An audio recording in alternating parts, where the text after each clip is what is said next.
And good afternoon and welcome to the Castle. I'm Aaron Thomas, joined in the broadcast booth by Rocco Jeppy here this afternoon.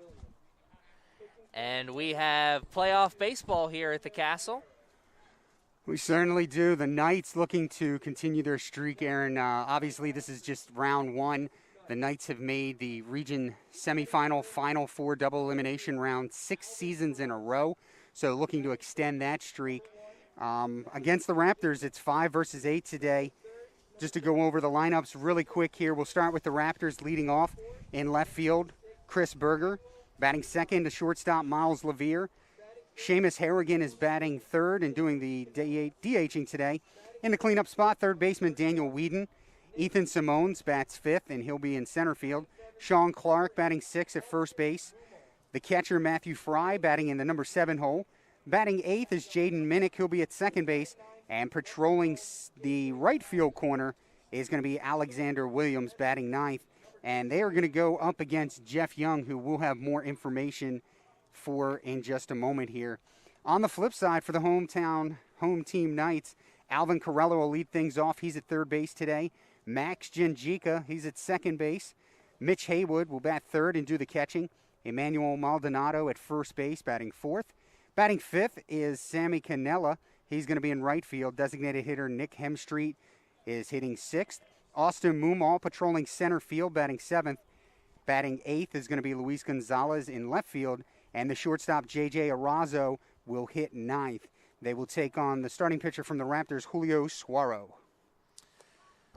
Quite a mouthful there, but thank you for all that. And it was certainly necessary, of course, because those are the players that are going to be writing the story for us to tell, and we're hoping that it's going to be quite the story indeed. Have these two teams gone up against each other at any other point this season, Rocco? Yeah, they have. The last meeting, an amazing day for the Knights. Not only did they sweep the doubleheader 7-1 and 11-0 respectively, but both starting pitchers, Jeff Young, who threw the first game, and Rolando Heredia Bustos through the second game, both struck out a dozen in that doubleheader. So, if you're Montgomery, you struck out 24 times the last time you saw this club. You want to go at them real quick. And especially Jeff Young, who pitched that second game against you, or first game against you, he's on the hill today for the Knights again. I was going to say, one of those names sounds mighty familiar because I know that gentleman as the starter here today. We'll take a break here for the national anthem and be right back.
And the pregame festivities almost about over as these two teams are going to get ready to take the field and start us off here on what is going to be an exciting day for athletics in general here at CCBC Essex. Lots of familiar faces around the field that probably don't want to be acknowledged. Taking in game one of a doubleheader. Not a doubleheader in baseball, but we'll have a lacrosse action behind us later tonight. Put that thought in your head. Hope you can stick around for us. It is. It's going to be a day. I used to have a philosophy or psychology teacher, rather, who we took it. It was a night class, and we'd come in, and he's like, "How you guys doing?" And we're like, "Oh, a long day? Yeah, long day. No, every day is 24 hours. But days like this feel like about 36. It'd all feel worth it if there could be a couple W's to talk about at the end of it. Oh, absolutely. And I think both teams have better than good shots today. You know, the Knights, just like we said before we went to break, have really handled this Montgomery team. They're the 8th seed and not looking particularly well in a lot of categories in the division, as the Knights sit at a lot of the top 3 to 5 categories. Montgomery coming into this game, a team batting average 259, which is 4th worst in the division. A team ERA of 10.31, which is 3rd worst in the division. Their pitchers have only struck out 163 batters. That is the 2nd fewest in Division II for Region 20.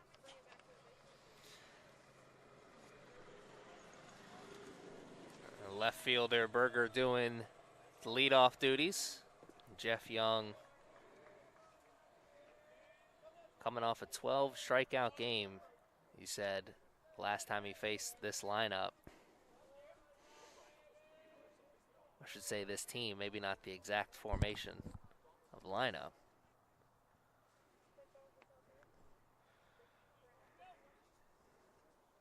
Waiting for the gate down the right field line in front of the bullpen area to be closed. So we are firmly within the confines of CCBC Essex Stadium here at the Kingdom. Has us all on edge, so to speak. Aaron, a 112 game time, 57 degrees. Wind's calm right now, but it is blowing in from center field. Young starts us off with a strike. Almost two, as Berger wanted to offer at that one that was just a bit on the outside.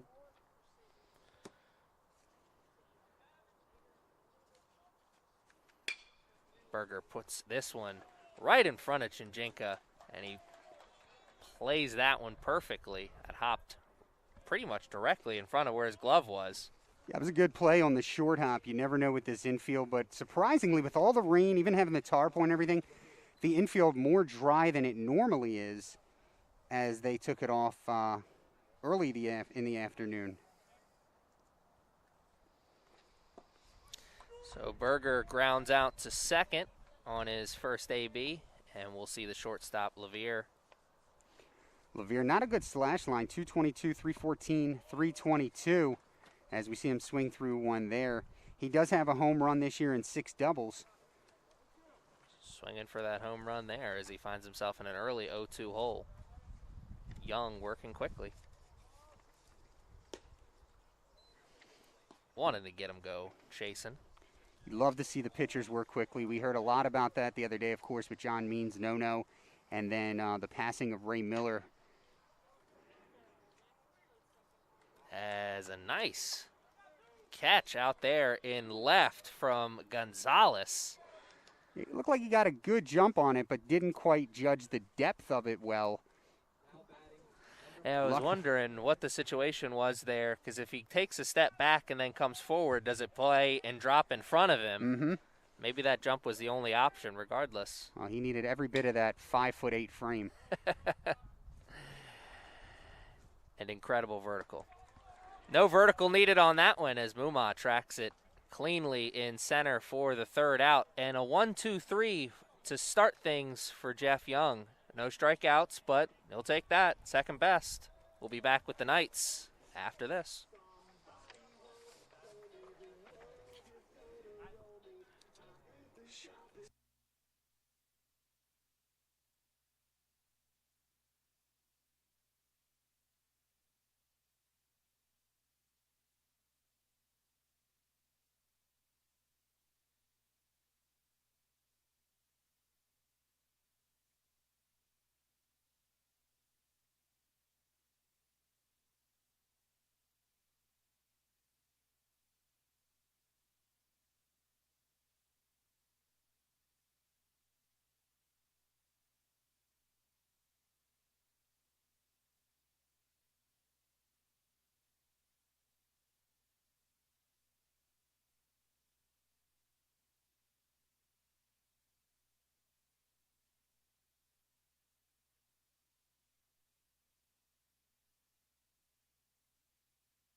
And we are back here with the Knights, half of the first. Leading us off is the third baseman, Alvin Corello. And they're going up against Julio Suaro. Suaro making his 13th appearance, 6th start of the season. He comes in with a 4.35 ERA and 51 2/3 innings pitched. 1 complete game this season, 66 strikeouts, 27 walks. Corello leading off. Following him will be second baseman Max Shinjinka, and then the catcher Mitch Haywood. That's what we're guaranteed to see. Knights trying to make sure we see a little bit more here. It would be good. I think the team that jumps out the quickest is going to be in the best spot to take the victory here today. And a quick first pitch ball to Corello. Cannella comes in batting .318 this season, Aaron. As we hear that Knights bench getting it going a little early today. .358 on-base percentage as well for the young third baseman.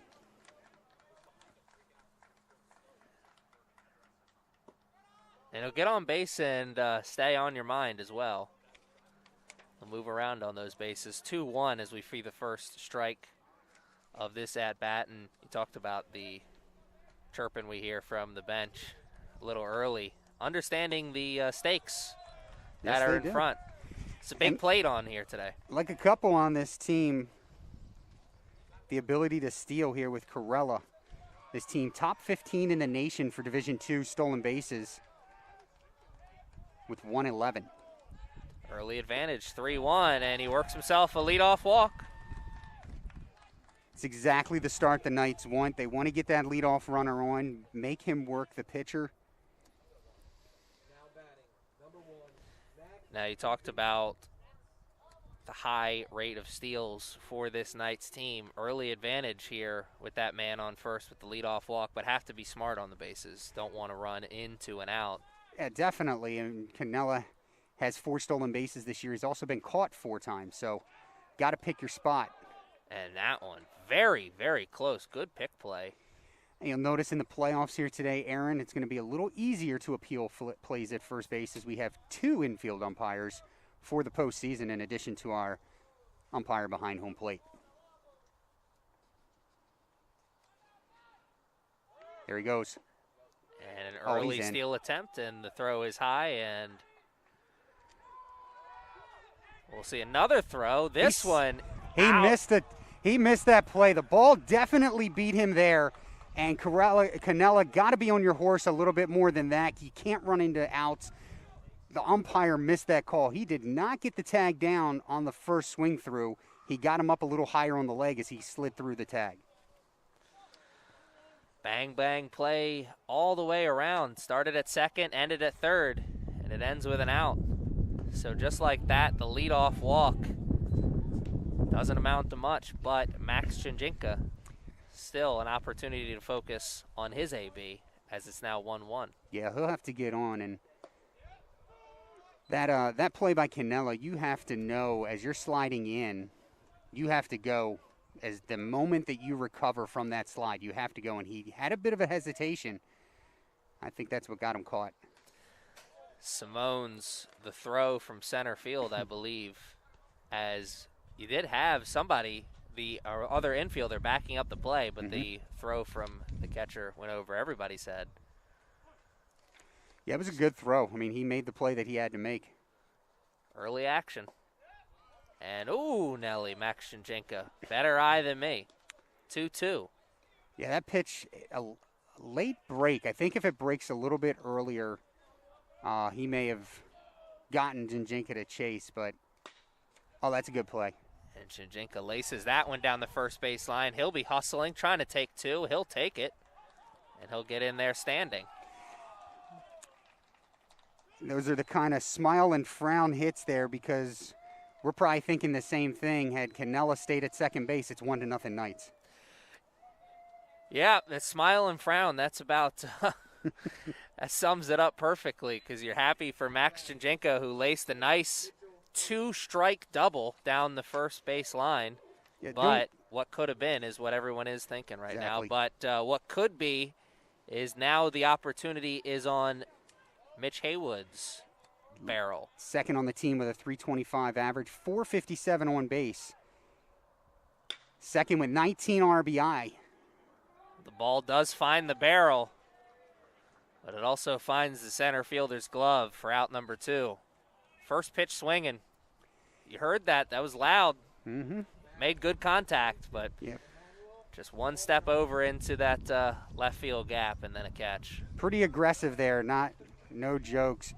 Maldonado comes up 286, 398, 371 slash line, 3 doubles this season, and a home run.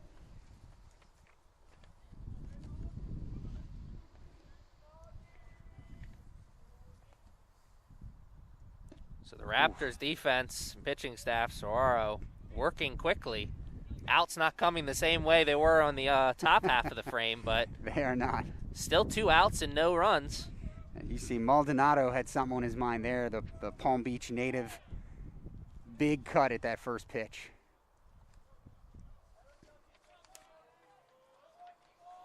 Been seeing a lot of playing time at first base due to the injury to Devin Johnson, who is more than likely out for the rest of this season. Maldonado sure will change his approach a little bit here on 2 strikes, but given those 2 swings we just saw, he's always thinking about big cuts. He definitely, the pitcher Saguaro there, great job pulling the string on the off-speed pitch. He saw with that first swing from Maldonado. He knows what Maldonado wants to do, and he pulled the string very well there on that second pitch. 0-2 count, and he puts this one in play in the hole. It will not get through. And instead, it'll have runners at the corner for the big man, Sammy Cannella. Right fielder. Yeah, the Knights definitely want Cannella on. Great slash line. He's got a .404 on-base percentage while batting .318. Leads the team with 28 hits. He has 20 RBI. And Aaron, he's 19 for 19 in stolen base attempts this season. The last time they played Montgomery in that doubleheader, he was just 4 for 7 with 4 RBI on the day. Fresh in his mind, I'm sure. Opportunity for RBIs early in this AB as that one runs a little high and maybe just a bit outside. 6'5". How would you like to be playing as a freshman in Maryland JUCO and have to pitch to this guy? It'd keep me up at night. And the runner is going at first, and there will be no throw as Janjinka was awaiting at third. So now the runner at first is moved up to second, and it's 2 runners in scoring position for the big bat of number 22. Yeah, I'm no theology major or scholar, but I do hear 2 out RBI get you into heaven.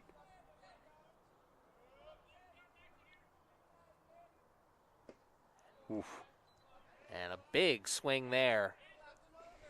I'll tell you, the Knights better look for a majority of all-speed pitches. The first 5 hitters, and I'm not sure why Saguaro doesn't just double and triple up on that pitch. They have shown they can't hit the off-speed pitch. I think we may see it again here with 2 strikes.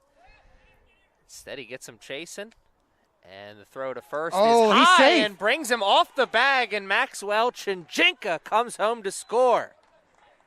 So a strikeout for Sammy Cannella, but he gets down to first, and we have seen the first run of the game.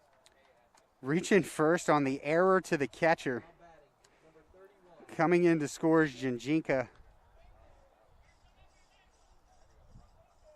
And this is a big moment here for Nick Hemstreet, because I'm sure we'll see Sammy Cannella take second sooner than later, given all that we've seen here in this inning. Yeah, I mean, no offense. I'm sure Fry is a good kid, but he has shown, I don't know what, nerves or just unease today. We saw him sail the one throw into center, and right there it's just a step and throw to get out of the inning, and he threw the ball high, pulled his first baseman off, and now the inning continues.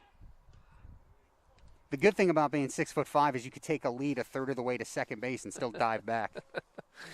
Stretch Armstrong. Saguaro well aware of what everyone else is as well, trying to keep Cannella as close as he can to first. Hemstreet does lead the team with 22 RBI. Definitely have the right man at the plate. was going to say, that's quite a duo coming back-to-back, Sammy Cannella and Nick Hemstreet. And when Emmanuel Maldonado swinging the way he is, could be a pretty good trio as well. There he goes. And then Cannella. And he's just going to jog into second base. He knew there wasn't going to be a throw.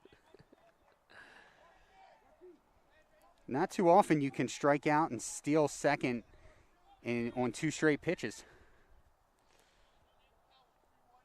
Third stolen base this inning, by the way. It's not exactly something he'll be writing home about, but it'll make for a good story one day. I mean, they all end up being home runs eventually. Oh, yeah, yeah. 1-1 is the count here. And when I played in high school, I batted .570 with 16 home runs and 72 RBI.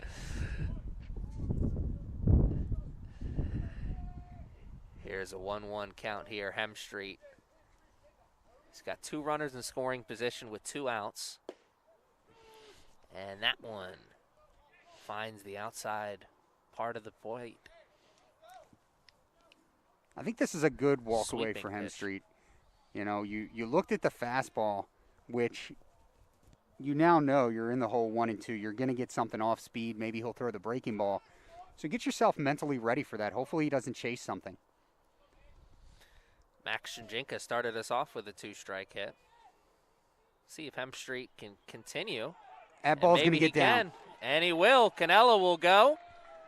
And Hemstreet brings in 2 with an RBI single. A 2-run single, sir. Oh, excuse me. 2 RBI single with 2 outs and 2 strikes. It's 2s all around. It's got to mean something, I'm sure. It's like playing cards when we were 8 years old. Everything's wild.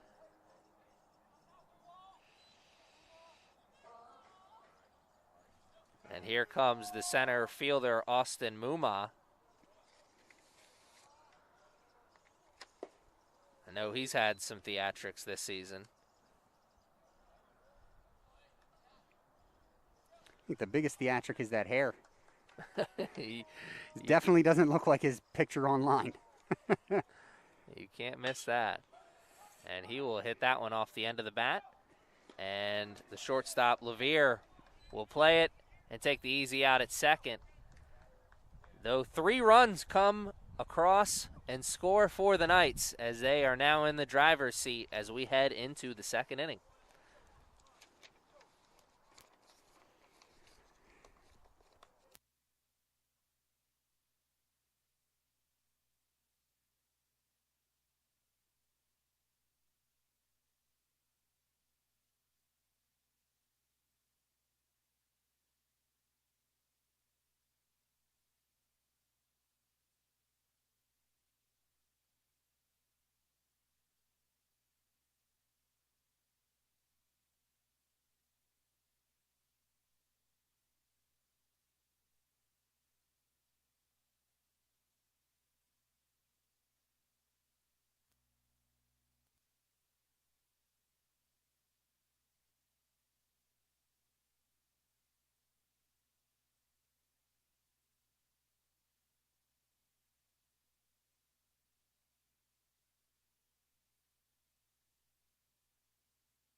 And we are back here as third baseman Whedon will lead us off. And Jeff Young went a while in between innings as he watched his offense score 3 runs for him.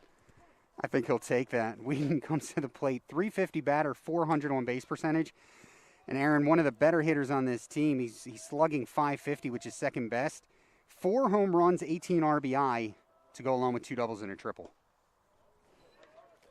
And he watches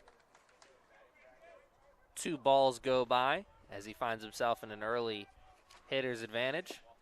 And I promise as we see Jeff Young swing through that one, I'm going to get some information here for you for Jeff Young here in just a bit. Ooh, man, Jeff Young wanted that one. Instead, it's now a 3-1 advantage for Whedon. And what a start here for the Raptors as they want to answer back and get at least 1 here, I'm sure, in the second. That one's fouled off. This season, 8 games, all of them starts. He's 2-4 is young. 8.68 ERA, 47 strikeouts to just 17 walks. That's all in 37 1/3 inning. He has 11.3 strikeouts per 9 and 2 complete games. In his career, well, we'll get to his career numbers later. His last appearance in a regional playoffs, 2019, in an elimination game that put Essex in the championship against Garrett. Young went the way, 9 innings pitched, allowing just 4 hits, no runs, and struck out 8. And that one got a piece of the bat there, some small pieces. We didn't hear much of a tink, but he's still standing up there, taking some hacks. And, man, what a performance, Jeff Young. I'm sure that in the back of his mind, knowing that he can come up big for his team in big moments. That's also, I'm sure, fresh on the coaching staff's mind as well. That's why they sent him out there. Oh, most definitely. I mean, the only person on the staff with a better postseason resume is Rolando Heredia-Bustos. And there's Arazo with a nice play in the hole. The throw will be a bit late, but Maldonado smartly comes off the bag and makes sure that it doesn't get past him. Arazo should get credit, though, just for getting to it, as that one had base hit written all over it. Had outfield written all over it, too, but Arazo said, nah, not today. So a leadoff single for Whedon. And here comes the center fielder, Simones, who's been busy here already defensively, getting his first hacks in with the lumber, though.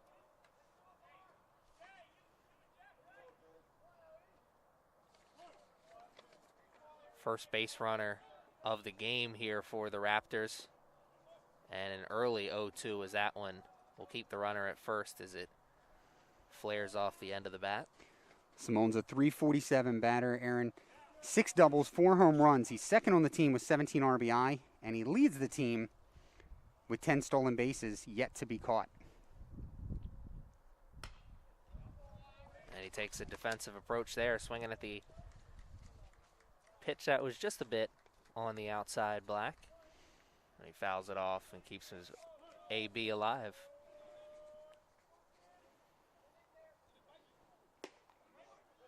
Ooh, Nelly.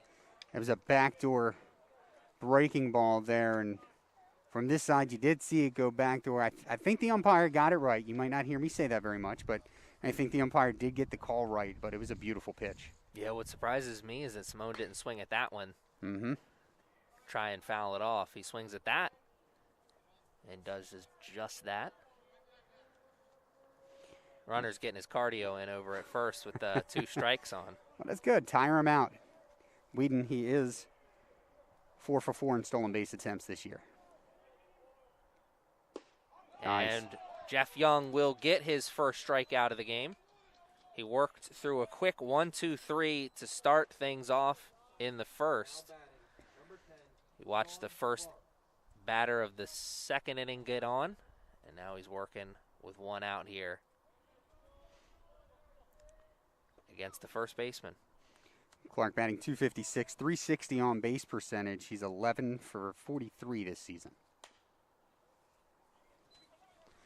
And I think we're seeing the Raptors understand what is in front of them with a runner on first, down 3 already here. Mm-hmm. They're swinging right away as soon as they step into the box. Yeah, and it does look like for the most part their approach has been trying to hit it to the right side. Oh, he's got him. Ooh.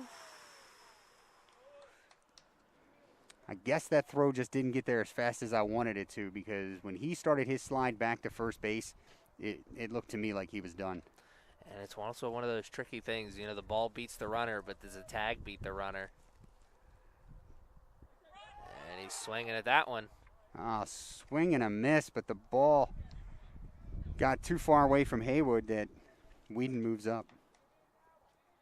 And Clark gets some words of encouragement, something along those lines from the third base coach with 2 strikes on now, and that runner at second. I think he gave him the "you better knock this runner in" look. And he will put it in play, though Young will get to it. And he will make the throw to first as Maldonado makes a good stretch, but it does somehow get past him. Not far, though. He got a piece of the glove on it, just wasn't able to secure it, I think. And the runner does score from first on a bang-bang. Or, excuse me, scores from second.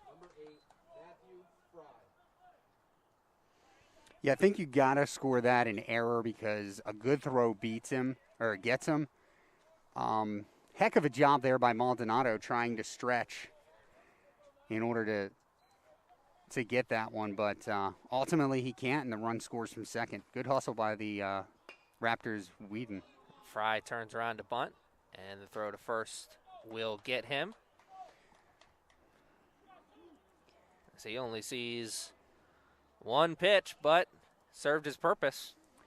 Yes, he did. A sacrifice bunt. That'll put Clark into scoring position. But it also will get Jeff Young and the Knights their second out. They're only one out away from limiting the damage to just one. They're showing a lot of faith in a hitter in Minnick that's batting just .276. However, he does have an on-base percentage of .425, Aaron, so maybe the Raptors know something we don't. A good eye gets you mighty far in this game. Good eye there as he watches the first pitch go for a ball. If I'm Jeff Young, I got to focus on the pace. It seems like when his pace slows down and the game slows down, it gets a little bit difficult for him to make his pitches. Does seem like the pace has slowed down here a little bit in this second inning, though giving up those base runners will do that as he was able to work quickly 1, 2, 3 through the first. Just a little bit of trouble here in the second. An opportunity to limit that here with 2 outs, though there is now 3 balls to Minnick. Minnick reaches base here. I'd like to see Haywood call timeout, get out there, talk to his young southpaw.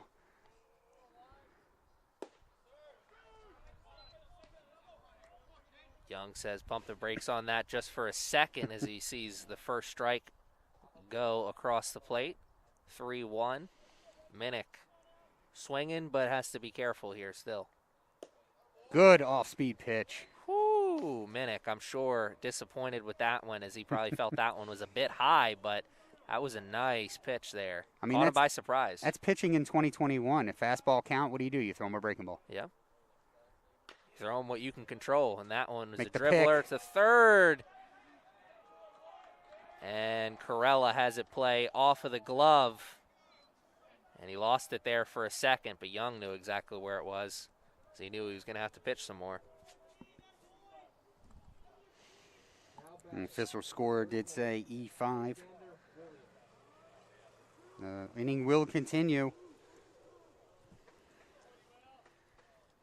The Knights already had one error here in this inning.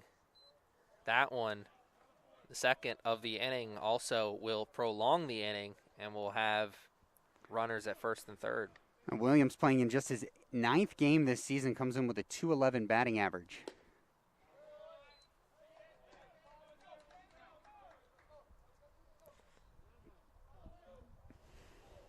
Jeff Young, pitcher, opportunity to show off the veteran mindset. Focus on the batter. Get this out. And Chinjinka plays it, throws the first, and gets that out for his pitcher. And a little bit of a scare there to end, but they do get out of the second with just a little bit of hurt. The Knights still up, but now only up 2 as it's 3-1. The Knights will be back after this.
and he'll be good.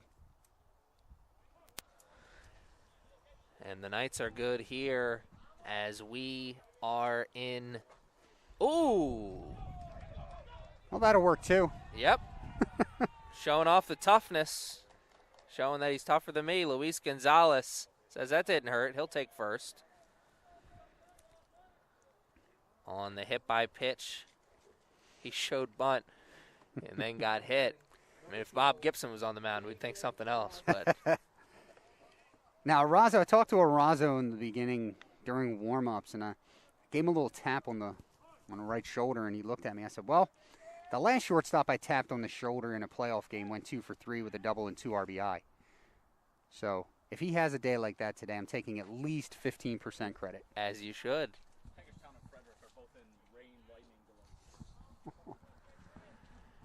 And it is 3-1 here in the second with a runner on first. And Arazo now shows bunt. And he will serve his purpose as he moves Gonzalez over to second. And we have seen 2 sacrifice bunts already here in this game. Can you say that you've seen 2 sacrifice bunts in all of the Major League games that you've watched here so far this season? Somewhere out there, Alex Rodriguez is happy. I've seen attempted sacrifice bunts in the major leagues. Alvin Corello led us off with a walk. Was eventually thrown out at third on a bang-bang play. Getting his second AB this afternoon. He calls for time. And time is given. It's a big AB here for Corella. Yes, sir. Trying to get that run back that the Knights gave up here in the top of the frame. Out of Baltimore, Maryland, Archbishop Curley alum. Fryer, I believe. Curly Friars. Probably wrong on that, though. No, I believe you're correct. I think you are correct. If you're incorrect, I'm sure we'll get tweeted or just something about to say, somebody will let us know it. Alvin himself probably. 1-0. And he comes up swinging at that one. Just goes out of play. The wind has picked up a little bit, but nothing consistent. Nothing that we really comment on in terms of coming into play that the batters have to be thinking about. A nice contingency of fans lining up on and around the outfield fence.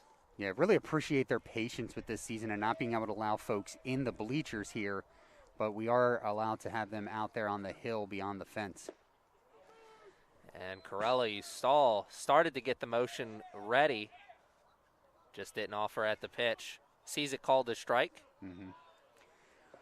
Really like for him to not let a pitch on the outside part go by him again.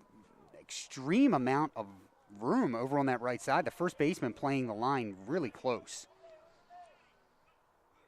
And the runner goes. Oh, look at that. And he hits it into the hole instead. And he will get himself an RBI as the hit and run was on. Just flick the bat there just enough to get it past the shortstop, Levere. And Levere was not the one who was covering second as well, so he just hit that hard right into the hole, and Levere had no chance to get there. So a good AB there from Alvin Corella, and that is another 2-strike hit for the Knights. Yeah, very patient.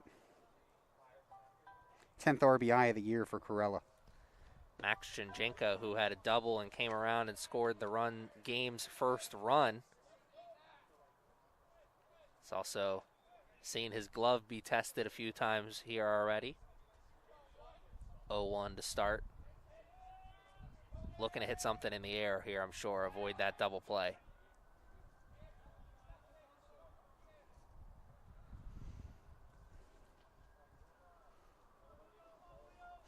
Seems interesting, the 2 no-hitters, the last 2 no-hitters, as we just heard about Miley. I appreciate my father-in-law for the text to make sure that I knew about it. There goes a runner. Yeah, I knew that I wasn't going to be the only one who had the first thought of when I saw that, oh, there's another Orioles. So even though he's no longer with the team, you gotta give props to the to the Orioles system because he was here for quite a while. He was. Another stolen base for Corello. That's his 6th now. 2nd of the game. And nice job. Jinka sends that one up the middle, and here's Corella as he sees the stop sign be put on. And Jinka will take 2nd on the throw home, and maybe he kicked that ball out of the glove as the throw looked like it was good and on time, but we watch it squirt over past the bag. And now there are runners at 2nd and 3rd for Mitch Haywood. Love to see Haywood. First of all, love the aggression by Jinjeka. The center fielder, Simones, came up firing. Great one-hop throw, but what happened was it forced the catcher to his knees, and Jinjeka saw that and just took off. So put himself into scoring position. Like you said, 2 in scoring position. Love to see Haywood be patient here, get his pitch. When he gets his pitch, he drives it so much. Like to see that here.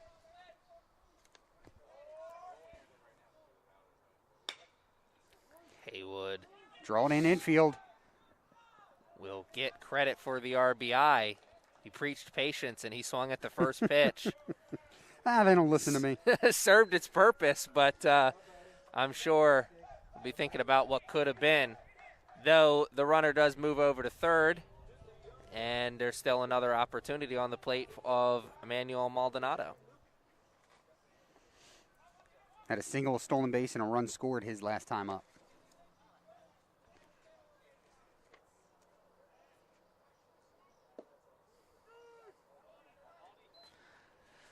Talked about Maldonado coming in relief of playing a lot of first base due to the injury. He's played some good first base. Does have an error to his name, I believe, in this game, but some good stretches as well over at first. First is the unsung hero position on defensively. Most definitely. You never notice it until it comes to hurt you. And there's a nice scoop at 3rd. Oh, he waited too long. And wow. Maldonado out at first by half a hair. Yeah, great pick by Clark. That was. We were just talking about good first base play. 5-1 as 2 runs come to score here for the Knights as they get that run back and another one. We'll be back with the 3rd after this.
Then maybe stolen base.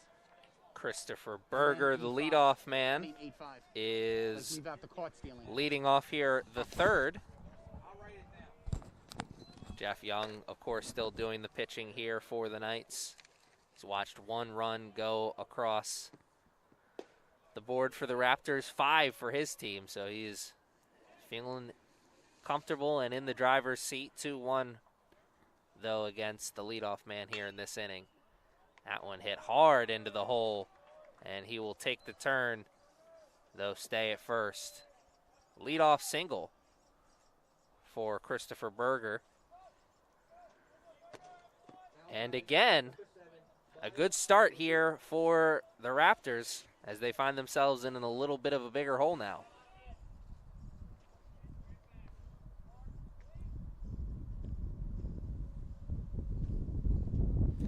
Here's the shortstop, Levere.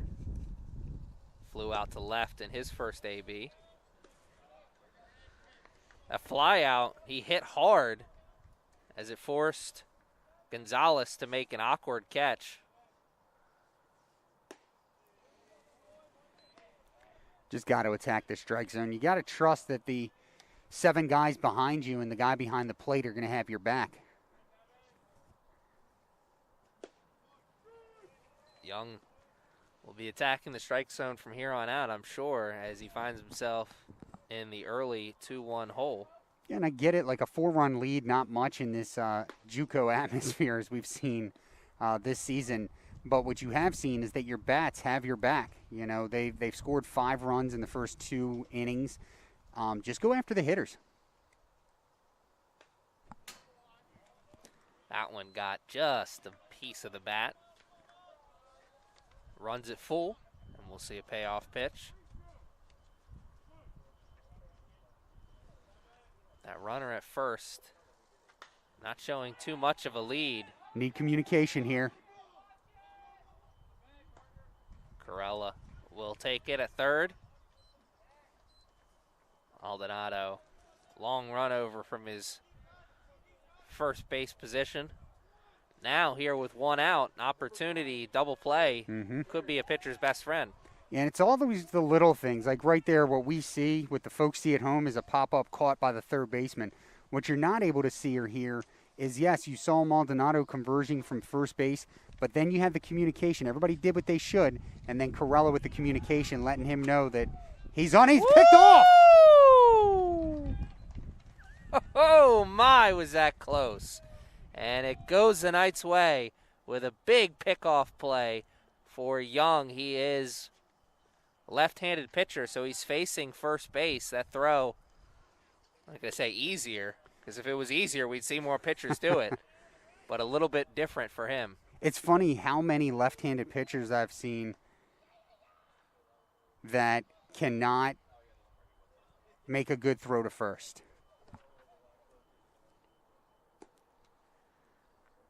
Young. Man, what a big play that was at first. Erases that leadoff single. And just like that, no need for the double play ball now. Strikeout would be his best friend now. It could be the turning point of the game. I think that's a play that we star. Well, we might not need to start because it's a pickoff, but we come back to it later in the game when the Knights are up 7, 8, 9-1 and say, you know, he's really shut the door after that. Yeah, it's a momentum switcher for sure. You see so much more movement on the bases at this level, but it is so important to always be smart on the bases. That's why it's one of the things that they don't really talk about with the major league level in terms of, and he ropes that one. Oh, just fair foul. Or just foul.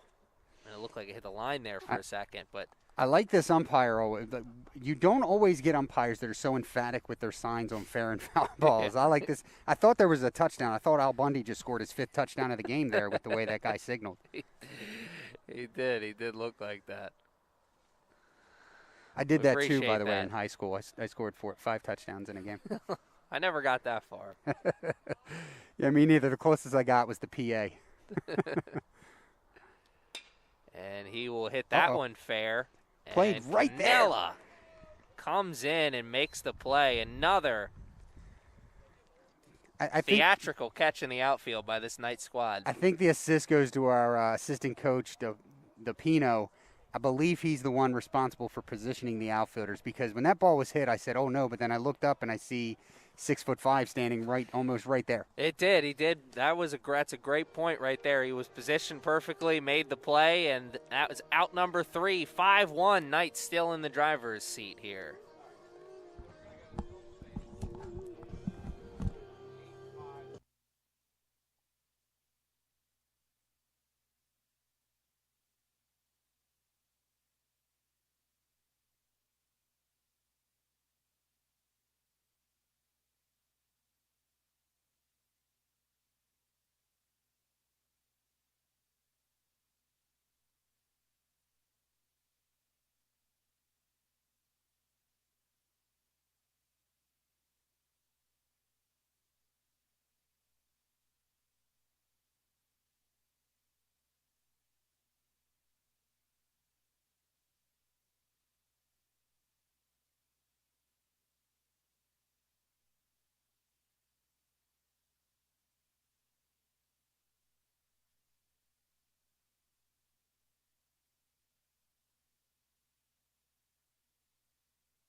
okay. We'll get it. You got the wrong batter.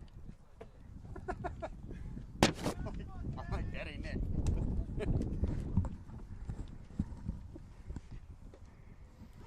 Sammy Cannella doing the batting here to start us off in the third. Cannella a K, and he reached on an error in his first AB. Came around to score, I believe, as well. He did, scored a run, picked up that stolen base, his 20th of the season. So a busy first appearance for Sammy Cannella, even though officially it ended with a strikeout, 2-1. The count here, he'll come out swinging as he finds himself in the advantage. Just his 16th strikeout. He has 16 strikeouts but 17 walks this season, so always nice to see more walks than strikeouts. That'll get you mighty far in this game. And I'm sure that's on the mind of Big 2-2. They do not want to pitch to him. Struck him out his last time up, but it just feels like mentally Suaro does not want to throw the ball anywhere near the plate. Well, he gave him that last strikeout, too, because he struck out on a pitch similar to that. Chasing. Oof. That's the pitch that hurts you to be 6'5".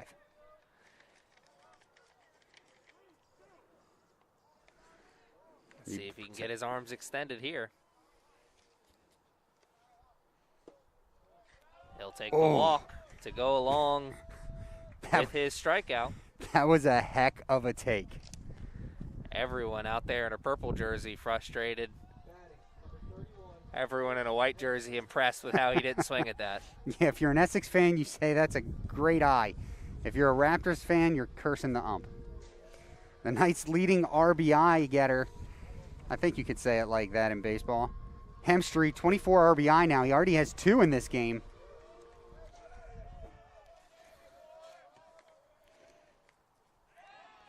Referring to Hemstreet's first AB, a 2 RBI single. He'll have to hit it hard if he wants the RBI here with Cannella on first. Hemstreet certainly capable of hitting it hard, though. He's going to be moving any second now. That was right, and then just he was moving back to first. Yeah, well, I was just going to say Suaro, the pitcher, still doing the pitching for the Raptors, well aware of what you just said there. But again, in Maryland JUCO, and in JUCO overall, like that's your job as a runner, to stay on the pitcher's mind. Bad things happen. That's a bloop. Hemstreet gets it off the skinny part of the bat. Oh. And Cannella will hold up at second. I thought he saw it the whole way. I was looking for him to go to third. Good piece of hitting there by Hemstreet. So another single for Hemstreet. No RBI on this one. They'll have an opportunity to come around and score. Here comes Austin Mumma, grounded out to short in his first AB. Mumma quietly tied for the third most RBI on the season with 15. And he has a .479 slugging percentage, 2 home runs, a triple, and 4 doubles. Well, helps out when you can pick up 4 RBIs on one swing, as he did with a grand slam earlier this year, didn't he? Was that not amazing or what? Like, to look at Mumma, and I've told him this, so I can say it on air. I said, Austin, I didn't know you had the power, man. Rain has started. Hopefully just a passing shower. Certainly looks like it, given what the sky looks like, but then I took a peek behind us and quickly turned right back to what looks nice. It's moving pretty quickly, if that's of any solace. Austin Mumma, runners on first and second.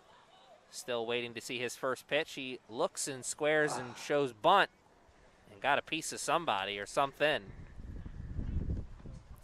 Here comes the wind.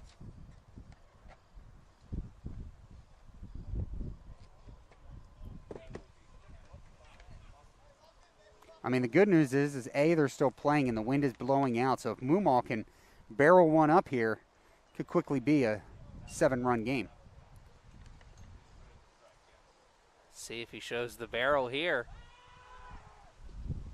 I tell you, they are paying a lot of attention to Canella at second base. I'm sure. And this rain is coming right in on us. They're well aware of how big of a moment this is. Already down 4 here in this one. Do not want to let this game get out of hand as we are still only in the 3rd inning. Oh, he got him! We've seen 2 pickoffs. And that one was very close. Was Canella taking a bigger lead that time, or was that just a really quality throw? I think he was out a little bit farther because I was going to say, you can't tempt fate. It seemed like he got out a little bit farther. And apparently Austin missed the sign there because Coach O'Connor, before that ball even landed foul, yelled his name. Just some weird occurrences going on here as it's now 0-2 to Mumma. Sure, that big pickoff play at second caught everyone's attention, got everyone off guard a little bit. And we talked about how big of a momentum play the pickoff could have been on the other side. Could be the same way. Oh, look at that. No, the umpire is saying, no, son, you can't do that. You held it long enough. Yeah, I was curious of why he would have tried that because Mumma was running right. If he would have been lollygagging, then I'd understand you get him at second on the double play, but it would have been only good for one regardless. The umpire says, we're not going to end up on your YouTube video today. 2 outs here now. Oh, boy. As this inning is taking a dramatic turn, both visually and on the field as well. There goes Suaro's hat. He has to race after it on the infield grass. We knew the potential was here for game day rain. Game time rain, I should say. We're going to play through it for as long as we can because we don't have a tarp crew. The tarp crew is some of them are on the field and some of them are in the dugout. Luis Gonzalez is in the batter's box here. He is looking to get some hacks in as he was hit by a pitch in his first AB. Everyone's hoping he's got a real good firm grip on that bat with the rain coming down. No batting gloves on. Good pitch. What a pitch on the outside corner. Almost unhittable. Gonzalez. 0-2 hole with 2 outs. The runner will be moving on contact. That's high. No contact to be made on that one. So if you grew up watching Vladdy Guerrero, he would have found a way to hit that, I'm sure. No matter what part of his body he had to hit it with, he'd figure it out. 1-2. Oh, that was another close one. Definitely not calling that low pitch today. Given the fact that it's 5-1 Knights, that change in momentum, it's not killing them right now, but this 4th inning is going to be huge here for the Raptors.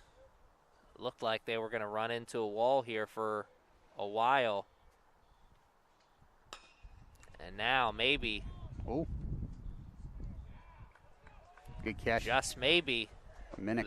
They have bought themselves some breathing room. As you saw Mimic make the catch. And, man, 3 surprise outs kind of flew out of nowhere.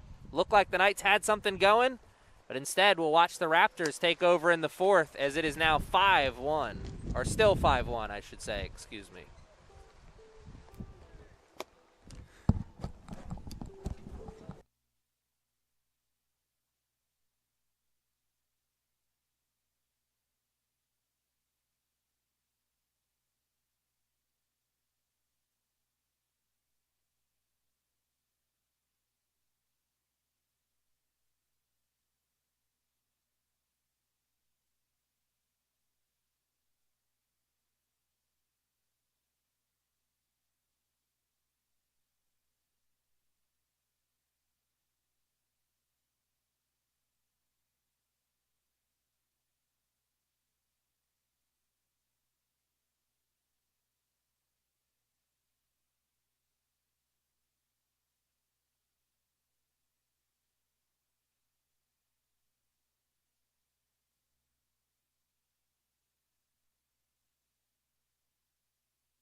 And that one will find its way through the rain, and it'll hit the fence, and he will take 2, maybe 3. No, he'll stay at second.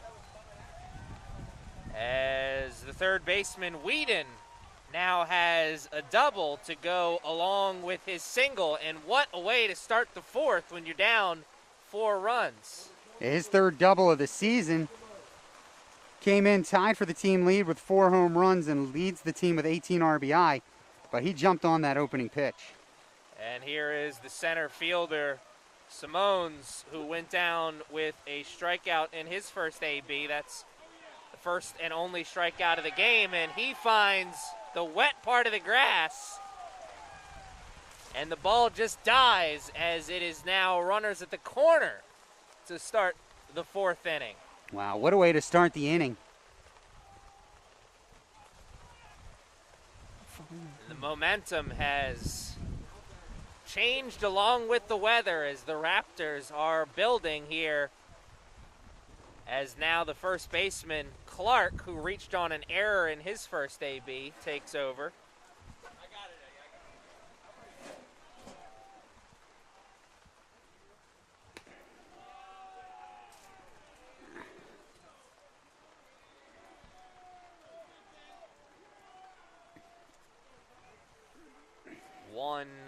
1-0 to start.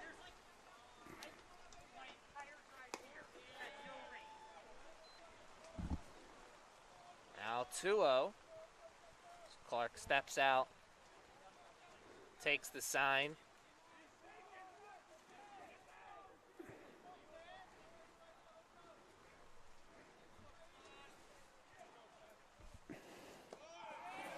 Raptors bench has started to liven up here a little bit in this 4th inning. They have woken up, that is for sure. As everyone well aware of what is on the plate right now. Runners at the corner, no outs. Down 4 in the 4th inning, and now let's load them up, actually, as Clark draws a walk, and he reaches base once again. So here's Fry, who did his job in his first AB, got credit for the sacrifice bunt. I don't think we're going to see a squeeze play here, so Fry swinging away.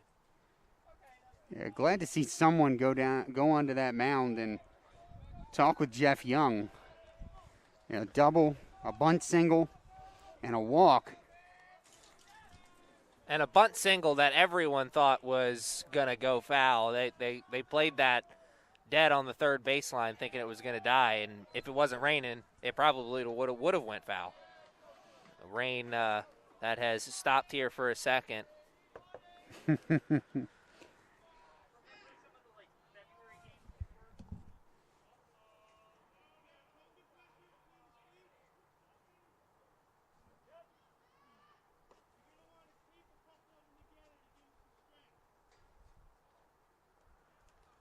Probably losing footing out there on the mound. Calling for cleaning the cleats. Safety first.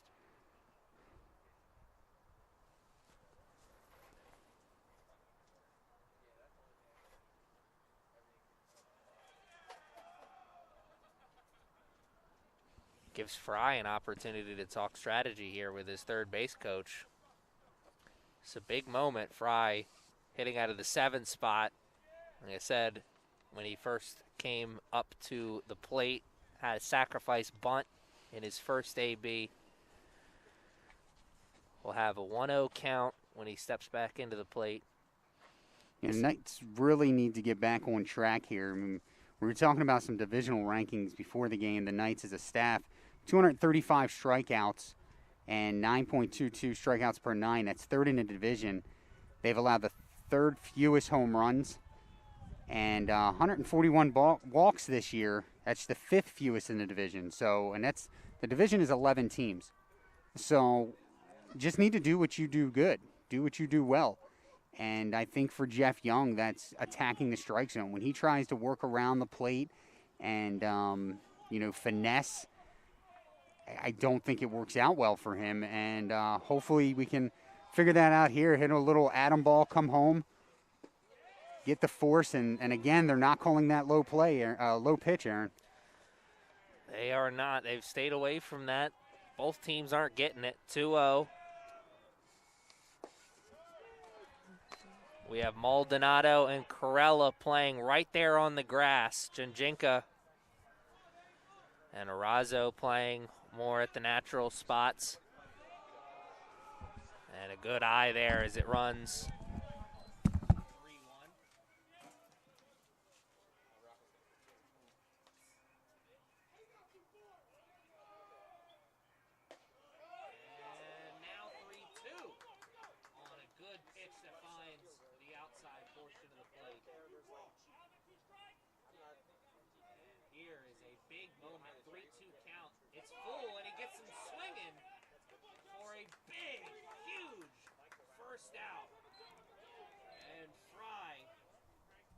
Strikeout victim number 2 here. And here comes Minnick, who reached on an error. Now batting, number 1, Jaden Minnick. He is looking to barrel one up, I'm sure. He wants to put this not just in play, but into the outfield, as everyone on the Knights defense right now thinking about the double play ball.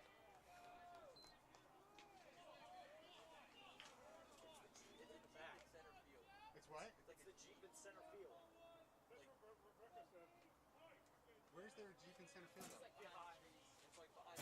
Oh, like park? Okay. And they'll run to 1-1. Bases are loaded here for the Raptors in the 4th.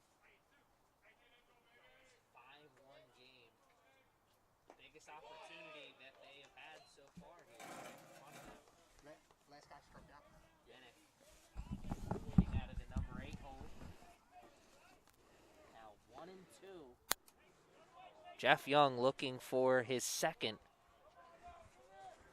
straight strikeout. Don't get it there, and a good job by Haywood to keep that in front. The runner is eager to get moving there at third. All the runners, I'm sure, are eager to get moving here. They've been loaded for a minute. 2-2 count, 1 out.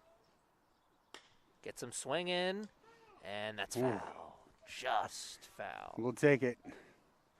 It doesn't look like Minnick's very fleet of foot, but I'd rather take a foul ball there and then take my chances again than Corella having to make a pinpoint throw. You know, you just never know from that deep. No, Young is thinking if he hits the ball on the ground, hit it to the second baseman or the shortstop so we can double play and get out of this inning. Absolutely. If he gets it in play, oh no, he hits it and barrels it up into left. And it is off the wall. Gonzalez will play it cleanly. It'll score 2, but it will hold 2 men on. It's not a bases clearing double, but it'll score 2. And he does his job. It is now 5-3, the Raptors. Yeah, this is a new ball game now, Aaron. Breathing a new life into it. Number 31, Alexander Williams. And a 2 RBI double, excuse me. Give that man his due. The second baseman, Minnick, reached on an error in his first AB. Second, much more productive. And for Minnick, just his 7th and 8th RBI of the season.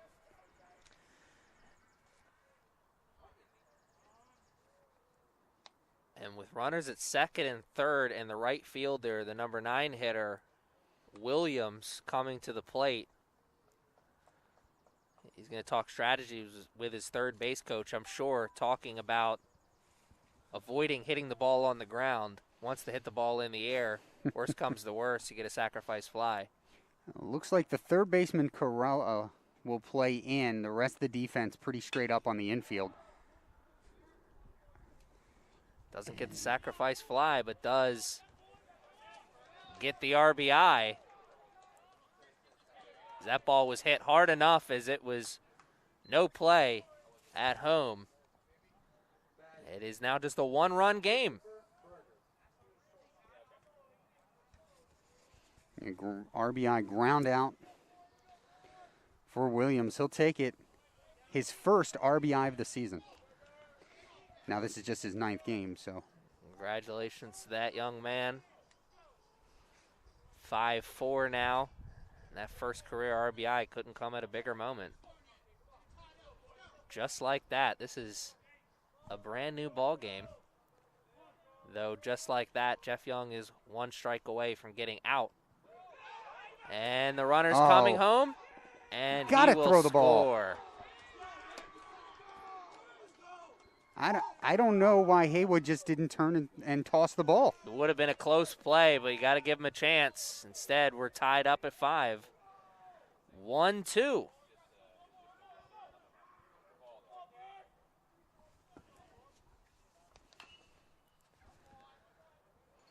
In reference to the count. It'll stay that way as he fouls that one off. 5-5. The real numbers that matter. And these two teams about as even as you get. You look at those numbers on the scoreboard. 5-5, 8-7, and 1-2. That's runs, hits, and errors. Anything you can do, I can do better. And he gets the strikeout. Will he get the out, though? He will. And now the Knights bats have to do better. They have to do better on the base paths this inning because it's a whole new ball game. I was going to say, it all starts with the bases because they had something going the last time. Can they get it going again here in the 4th? We'll see.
And here is the left fielder, Luis Gonzalez.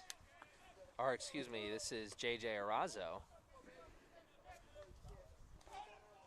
Sacrifice bunt in his first AB.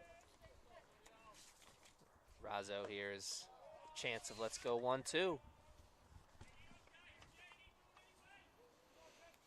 Arazo second on the team with those 13 stolen bases. He's 13 for 15 on the base paths.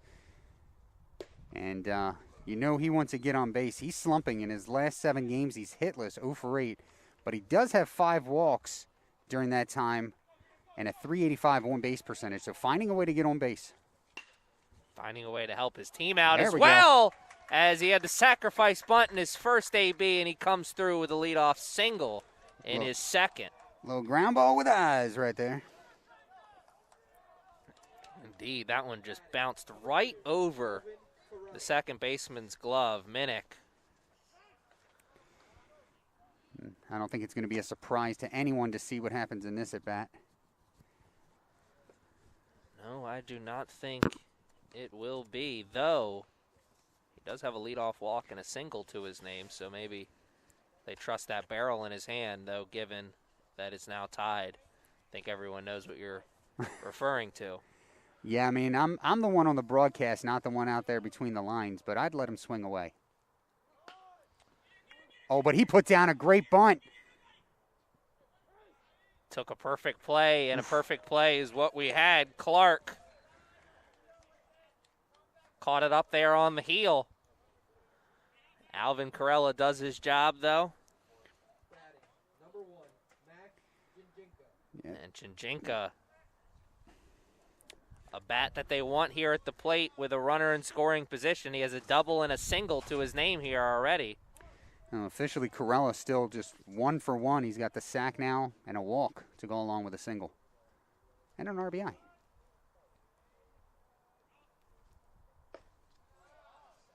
Nice little day at the dish there for the leadoff man, the third baseman, Alvin Corella.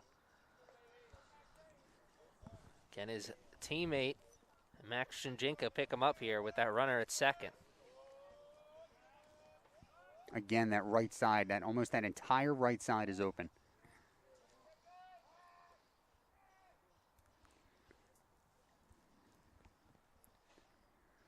If you're Arazo, you got to be aware of what happened to your teammate an inning ago. Was just about to say Arazo, a big lead there at second, but I'm also sure he's got that fresh in his mind, what happened to a man who was a little bit bigger than him, too. So if it can happen to him, it can happen to you, too. Yeah, you won't be able to get back to that base as quick. Sammy Canella's 6'5" frame can't get back there in time. 1-1 runs the count to number 1, Max Jinjinka. Glastonbury, Connecticut native.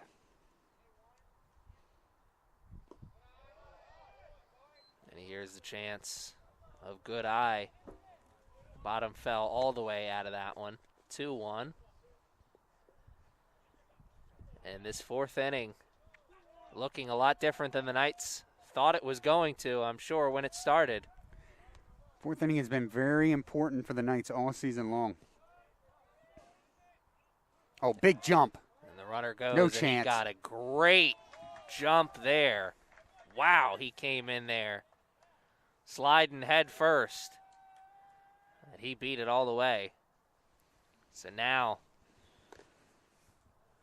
that 6th run, that separating run. Hitters count 2 for Jinjinka. He can just sit on his pitch, try and drive one, get the sacrifice fly. They're playing in like he's going to bunt. Swinging away at it. Watches it run full. That separating run still at third, though. Mitch Haywood is on deck. He's been up twice and seen 2 pitches. There are still no outs here in this inning. 1 down. A 1 out, excuse me. That should do it. That should do it. I don't think he's going to catch it. He did make the catch. Wow. Nice heads-up play and a nice heads-up base running. What a catch by Williams, though. Jinjinka does what he had to, and he brings him home.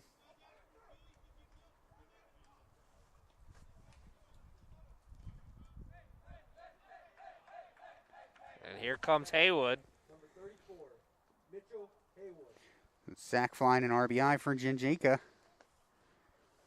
For Jinjinka, his 9th RBI of the season. Alvin Corello was so smooth with that sacrifice bunt. I forgot all about that first out of the inning. Here comes a big opportunity for Haywood, and no opportunity to swing at the first pitch that time, as that one was out of the zone. Kind of glad. Now I'd like to see him barrel one up. Oof. The uniqueness of where we sit allows us to see that pitch, and from what I saw of that pitch, I would have to disagree with the home plate umpire. Certainly looked good on the rotation. That one, was a good one. Much more of the same. Good sweeping pitch there. 1-2. Haywood finds himself Yeah, now a little bit of a hole. Plethora of pitches that can be thrown here.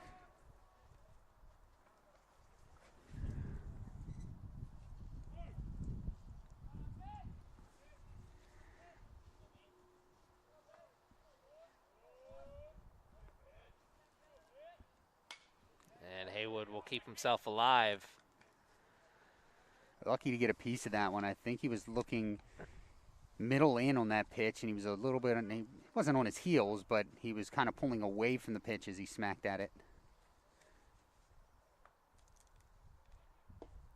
And gets him looking there. The first strikeout of the game for the Raptors is out number 3 in the 4th inning, though the Knights do strike for 1 and get back in the driver's seat. As it is 6-5, we'll see the Raptors try and answer back in the top of the 5th.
And here comes the shortstop, Levere, stepping up to the plate, looking for his first hit of the game. Fly out to left and a pop out to third in his first 2 ABs. He watches the count run to 1-1 here as Young still doing the pitching, though we have some warm-up action starting to take place.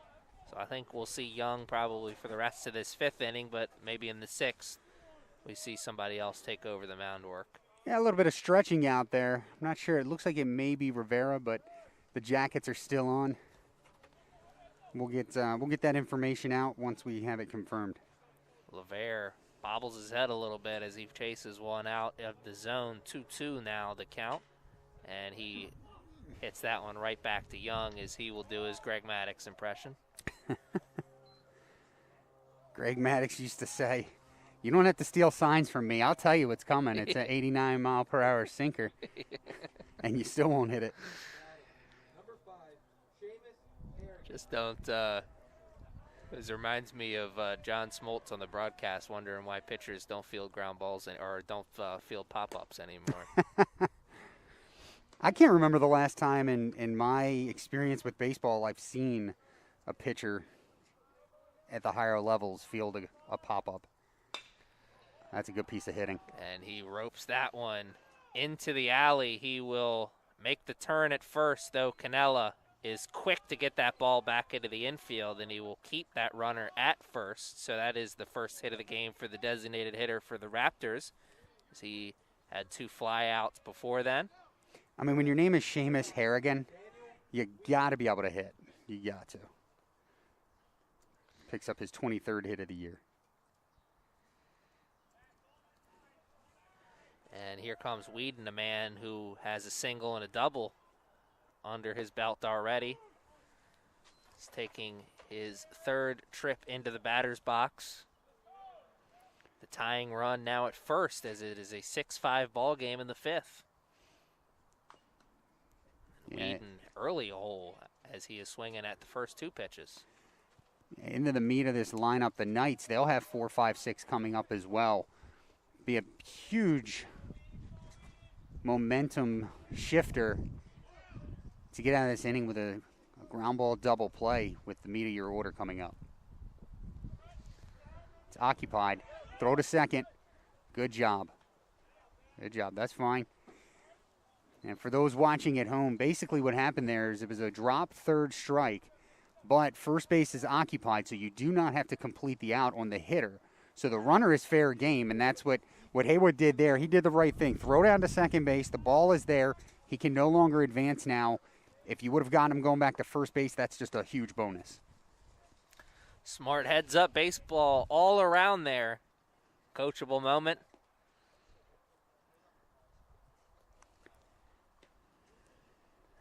As it is still 6-5, and that runner is still at first. But now there's 2 outs. And that was the 4th strikeout for Young, by the way. And it came on a big bat, as I said. Whedon coming into that third AB, a single and a double. So that is who they wanted at the plate. The Raptors is that.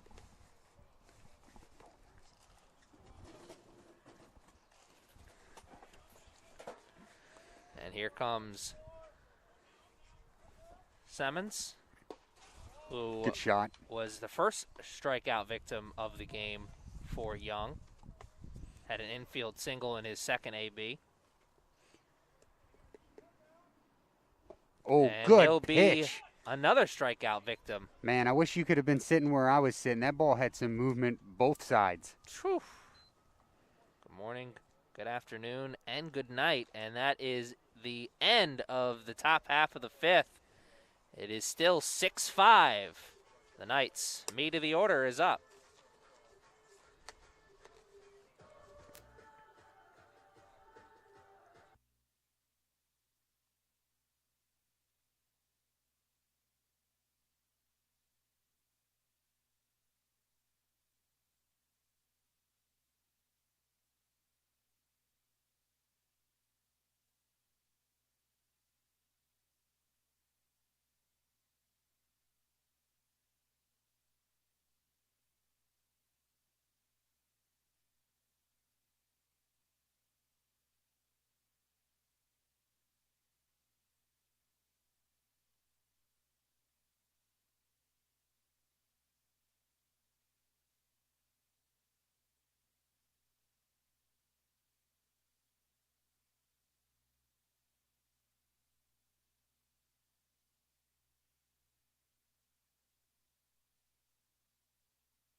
Sorry, folks, if you heard that. A little feedback kind of caused me a little outburst there. Oof. And Maldonado, first pitch swinging. Man, if he could have made contact with that, he would have Been sent up it on for the a hill. ride. Yeah, would have been a souvenir for somebody up there. Instead, it's 0-1. Suarez still doing the pitching here for the Raptors. Good check.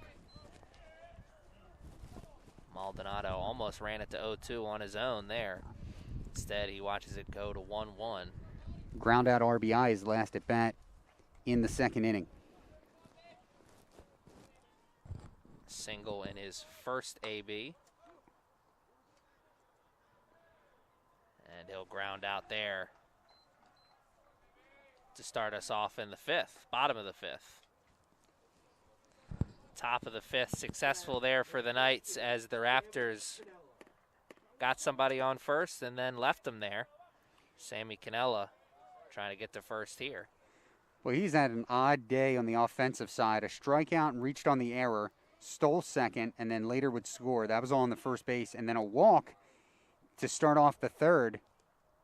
He would reach second base, and then he would get picked off after, I think it was the last of 3 throws, I think it was, in a row that went to second base. Sammy Cannella is going through all of the adventures of baseball here today.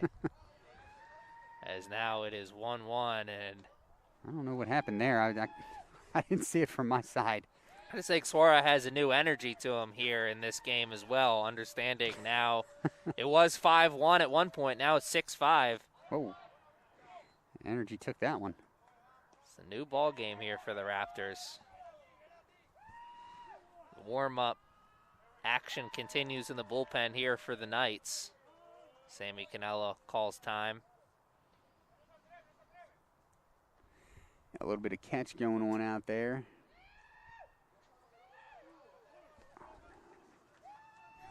Playing a full 9 here this afternoon, so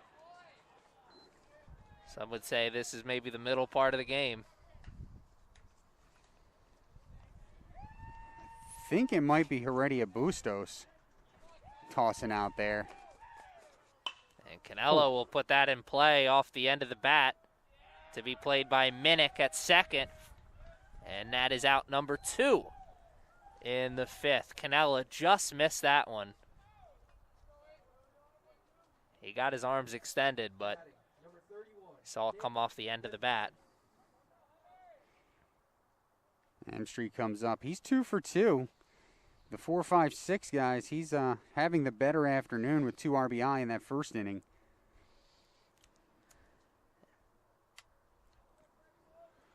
Both of Hemstreet's hits coming by the way of the single.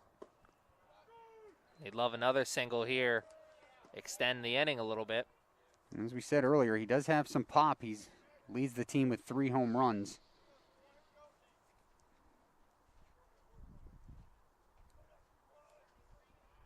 Hemstreet watches it go to 0-1, and he will take it to 0-2 himself as he fouls it off.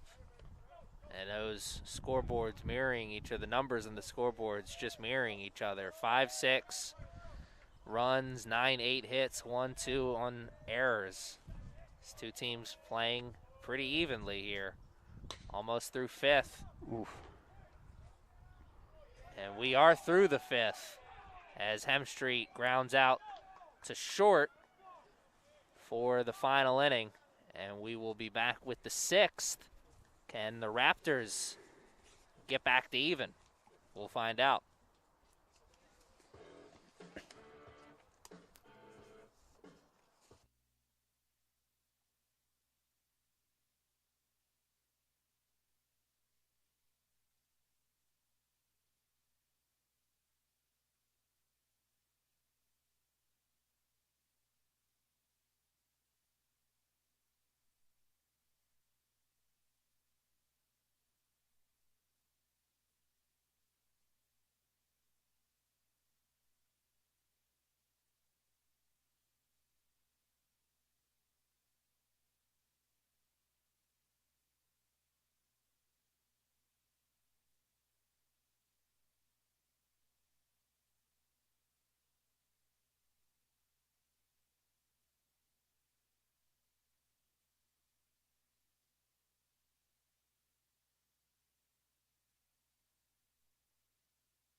Montgomery, number 10, Sean Clark. And here comes Clark, the first baseman. Reached on an error and then a walk in his second AB. He's leading off for the Raptors in the 6th as they find themselves still down 1. Young still doing the pitching here for the Knights. Struck out the last 2 batters he faced to end the 5th.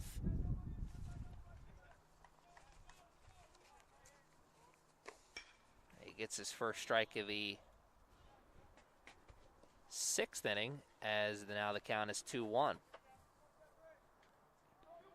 Young, not the outing he wanted for, I'm sure, as he sees that 5 on the scoreboard, but still pitching to a lead and still pitching with a chance for his team to get the W. This is most important. Good And pitch. another strikeout. That is 3 in a row here.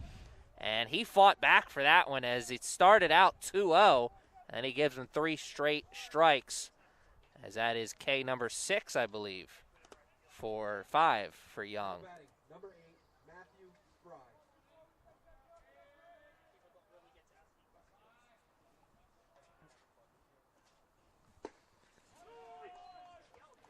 He says whatever it is, it's out number 1 here, and that's what matters most. As here comes Fry once again, a sacrifice bunt and a strikeout for him in his first 2. Watching at home, wondering about this weather here, the temperature, Aaron, has dropped by 7 degrees since game time. It has gotten a little chilly out here, though. I'll take that over the rain any day. Don't tell me it's May 8th and climate change doesn't exist. Spring in Baltimore, 1-2 is the count, that is.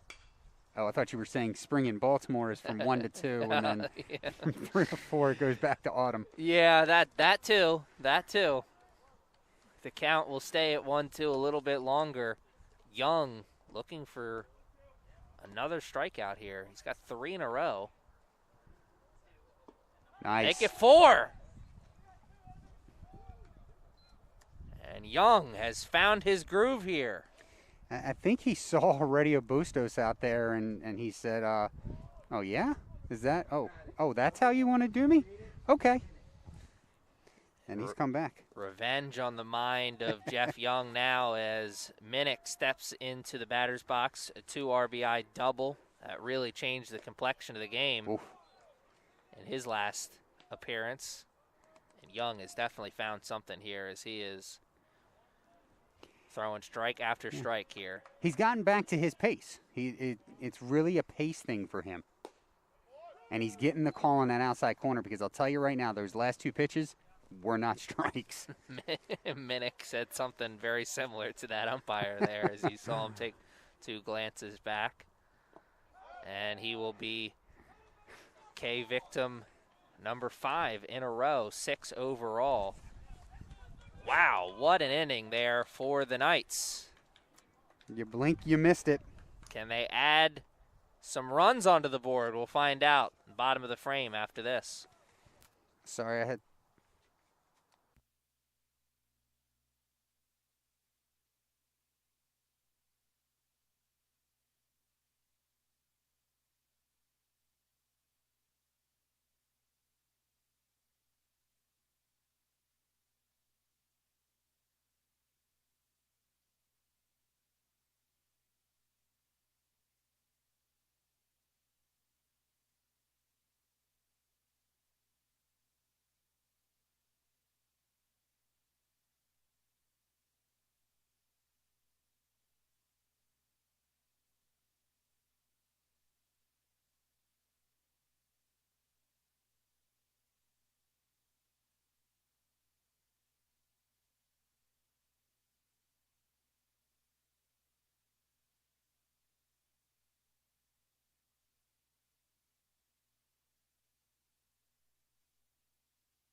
Batting number 8, 7-8-9 will lead us off here for the Knights, as here is the center fielder, Austin Mumma.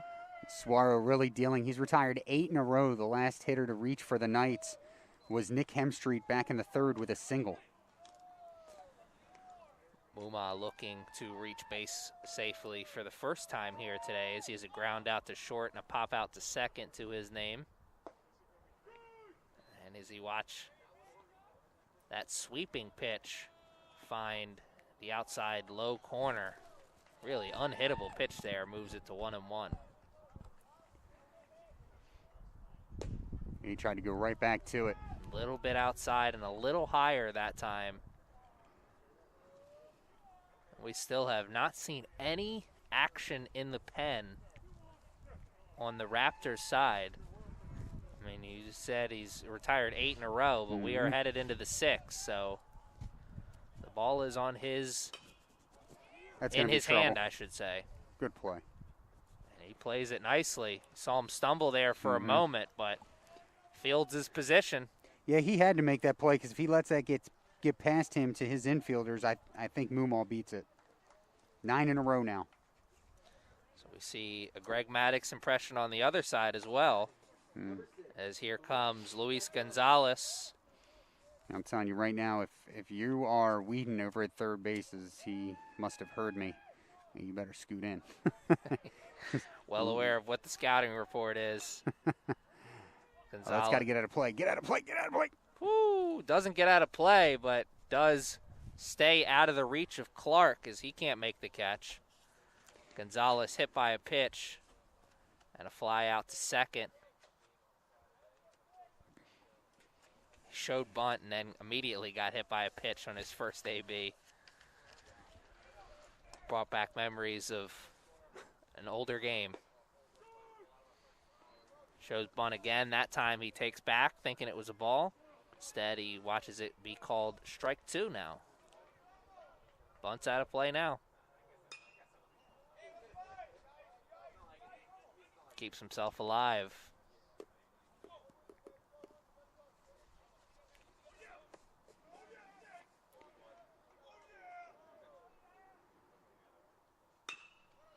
That's a base hit. It's hit into the hole. The throw over to first. Not in time. Though it was a good throw. And as you saw, Gonzalez quick out of the box and down the line. Breaks the streak at 9. And I was just going to say, Gonzalez is the type of person I like to cheer for. He's been here 3 years. You know, you count that COVID year. Spoke to him a couple of weeks ago, asked him what he's doing next year. And this will be the last season that he plays high-level baseball. Is he's looking to go into business for himself. He's got family in Florida. He's heading down to Florida. Going to get an apprenticeship, I believe, learn a trade. And then probably within the next 3 to 4 years, going to have his own business. Said he never, ever wants to work for someone else. And that one hit. That's trouble. Oh, and it's bobbled at first. They get 1 out, but it will move Gonzalez over to second. The working man, self-employed working man, that is, excuse me. Emphasis on the self-employed. Hey. Wanted to say congratulations to that young man on the life goals. Yeah. That kind of attitude will get you mighty far in life. And got the genetics for it. His grandfather had an HVAC business in Florida for many, many years.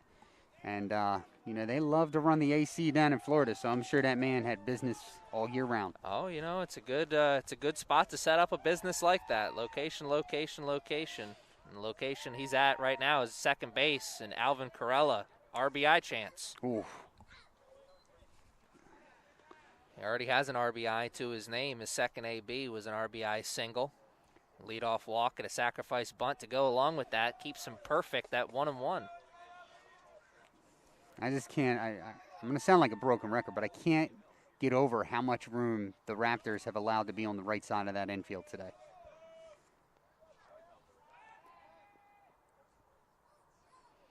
It hasn't come back to hurt him yet. They have not been. The Knights have not been able to push one over that way. I guess that's the one thing that we do see reminiscent of the Major League game. Why can't he just hit it over there? There's no one there.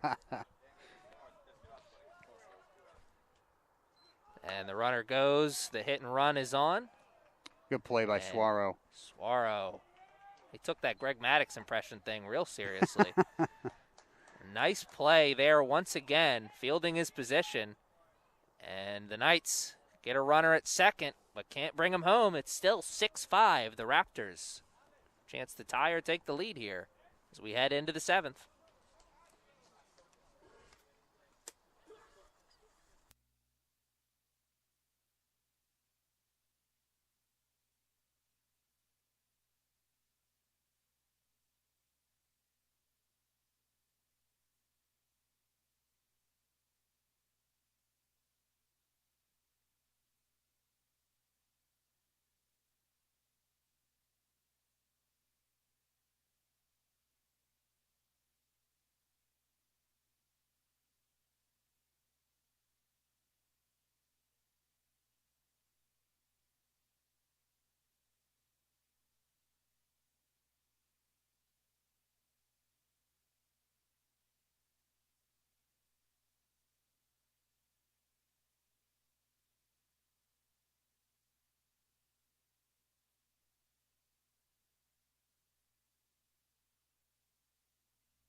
Top of the lineup, we'll see some action here in the 7th as the number 9 hitter, Williams, leads us off. And the umpire said he offered it that. Needs to tuck the shirt in. Yeah, come on. I mean, the umpire's already made his, there's no replay. I've yet to see somebody go, you know what, never mind. 1-1. Oh, you know what, Coach? You know, you make a great argument. Earl Weaver never won an argument. None of us are going to. And that'll end the strikeout streak. And it also put the leadoff man on first as that one bounces right underneath the glove of Corella and into the hole.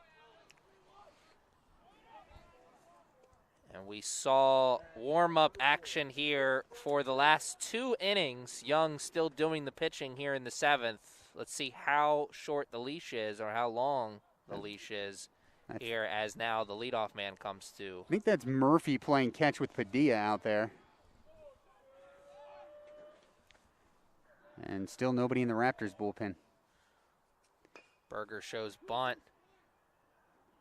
And the throw is at first for out number 1. You know, I think that's where you need to make that play. However, I do think he had a play at second base. But at this point in the game, you know, you're 9 outs away. You want to just chip at those outs as well. Not in a situation where they can trade outs for runs, though, as they're still only 1 run ahead. But you want to take that sure out, like you said. Never want a runner at second, but a runner at second as opposed to a runner at first and second with no outs. Much different. Absolutely. Runs it to 1-1 as that one's tipped off the glove of Levere. 0 for 3 today, Aaron. Has not reached base yet. Last time grounded out to Jeff Young at the mound. I was going to say maybe that's also on their mind. Oh, no. As that one will unlucky run over towards the dugout for the Raptors, and Haywood, you see the frustration written all over his body. Unlucky, like you said. Yeah, it looked like it either hit off of his toe flap or off of the umpire's toe flap. Somebody hit something back there and ricocheted away. It'll go down as a wild pitch, though. Now that tying run at third. Levere's at bat. Yeah, a little bit of pressure here on Young, Aaron. Yes, very much so. Levere, pressure taken off of him a little bit. No, now as the sacrifice fly is in play and base came.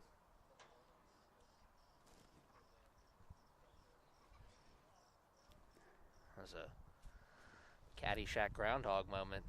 Something knocked that base loose. 3-1 will be the count here as Young will come to the plate once again. And he will send Levere onto the bases for the first time here today with a walk. And that'll put the runners at the corner. No visit here just yet. Number 5, Jaden Minnick. So Young still on the leash, but here comes Harrigan. I mean, I know we don't play walk-off songs, but it's got to be killing the guys on the PA to not be able to play coming up to Boston. I mean, I know he's the opposing batter, but I would just have to. I mean, Seamus Harrigan? Like, it doesn't get much more Irish than that. Either that or, yeah. Lucky you said the Irish. I was going to say something from Braveheart. And he puts that one up the middle, and it'll drop right in front of Mumma. And oh, that's a strong throw. Ooh, man, it was a strong throw, but a little high as Corella had to go up for it. And will he get credit, Harrigan, that is, for a double, or will that be a single and he takes second on the throw? Yeah, I think it's a single. He takes second on the throw. And I think, you know, if you're Mumma, you have to be aggressive with that one there. I mean, obviously would have liked to see him play it more cleanly, but you want to cut down that runner because now he's the lead the lead runner and would give the Raptors the lead as well, as we see the intentional walk here to load the bases. Load the bases, keep that double play ball, traditional double play ball in play. Also, take your chances with a man who has 2 strikeouts to his name here already this afternoon. No offense to that young man, but it is the name of the game. You see Simone's an offensive timeout, which I'm told is a thing now in baseball. I believe you get 2 of those a game. Could be 3. I just learned about that rule last week, 10 days ago, give or take. The quote of the day. I'm told now that's a thing. Well, I mean, you watch, and there's so much going on with the rules of baseball across all facets. Pitching clocks, which will be here at the JUCO level next year. Oh, man. He got that pitch earlier. And I'm fine with that call. The only thing I would say is this. Then don't call it earlier in the game. 1-0, the runs the count with the bases full, and Simone's wanted to fire up the engine on that. Yeah, not Better the position judgment. you want to be in if you're young. I think this is his last batter of the game, regardless of what happens here. And he gets some swing in there. Move it to 2-1. Everything not created equal here. A strikeout or a grounder up the middle. Definitely what they're looking for here. That was a good pitch. Now, it looks like as we look around, the corners are in, Aaron. The middle infielders are playing for 2 up the middle. So hit to Corella or to Maldonado. They're coming home. And nothing's coming home there as he just got a piece of that one. Runs it to 2-2.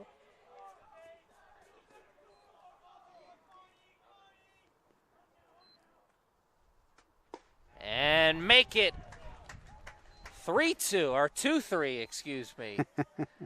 As that is another strikeout for Murphy. And what a huge one. I just made that one up. Thinking about For Young. for Young, thinking about the other day's starter, especially given the fact that we're about to see another pitcher on the mound.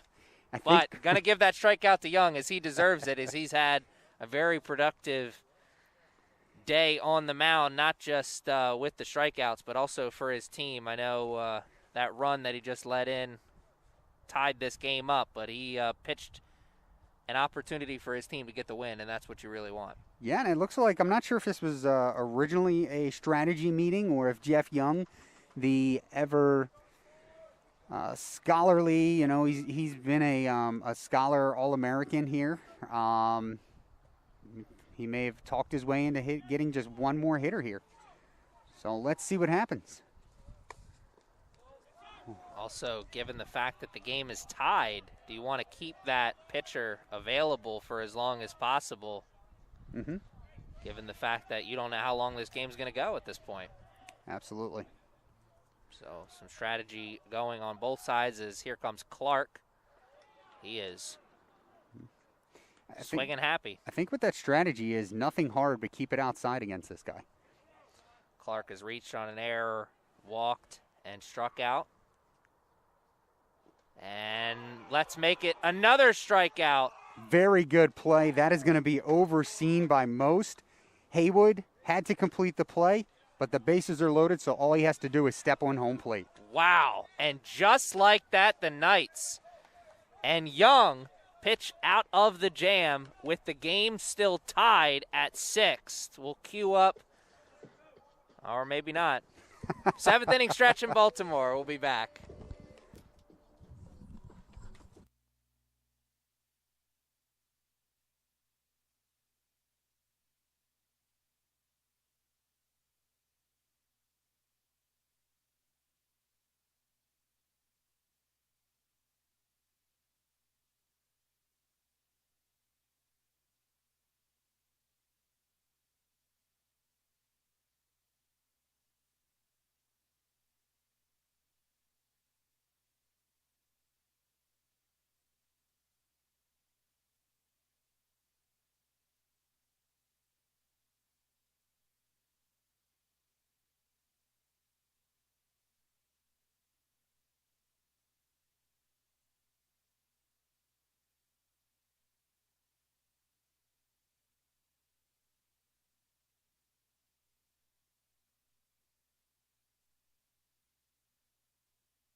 Here comes Max Jinjinka to lead us off here in the bottom of the 7th.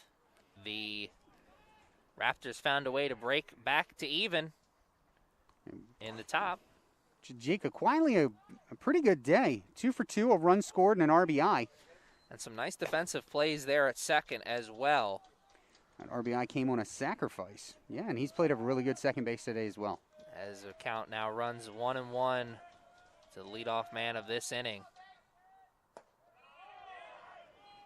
Suara still doing the pitching here for the Raptors, though we do now have our first action in the pen for the Raptors. Jinjinka leads the team with 22 free passes. See, he had that on his mind there.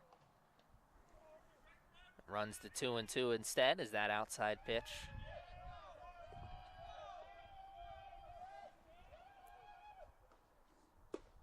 That one a little high. Runs it to even, and Jinjinka. The pressure's on. Yeah, one thing I like about Jinjinka is quick hands. He does have quick hands. Not quick enough. Fouls that one.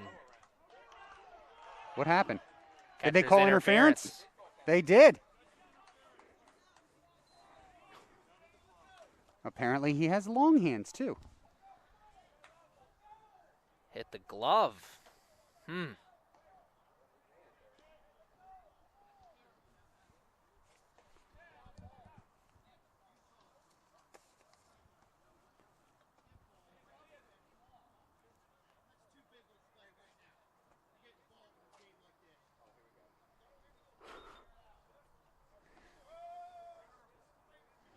Raptors head coach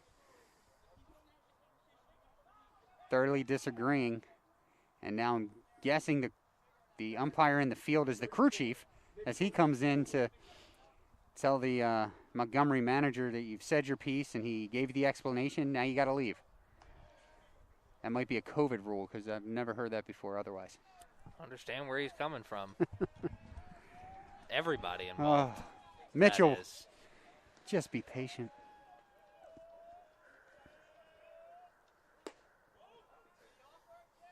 Coaching staff may be aware of the problem that Mitchell has had here this afternoon as they put that bunt sign on maybe to make him a little bit more patient. Runs to 1-0, though Jinjinka's got good speed at first. That bunt sign also trying to get that runner in scoring position as it's tied 6-6. Mitchell, a resident baseball Canadian from Pickering, Ontario, Canada. Long history of solid Canadian baseball players. Highlighted by, of course, great right fielder Larry Walker, who recently got inducted into the Hall of Fame, or will be getting inducted. Did he see his day? I don't think he's seen his day yet because of the COVID. Yeah, he was a good player. 2-0 will run to 2-1 as he just hits that one off the end of the bat. All it takes is one mistake against Haywood. You know, he really, if you send something middle in, he can really get the bat head on the ball. If you're Suaro, you got to stay outside, and it looks like they'll try. Oh!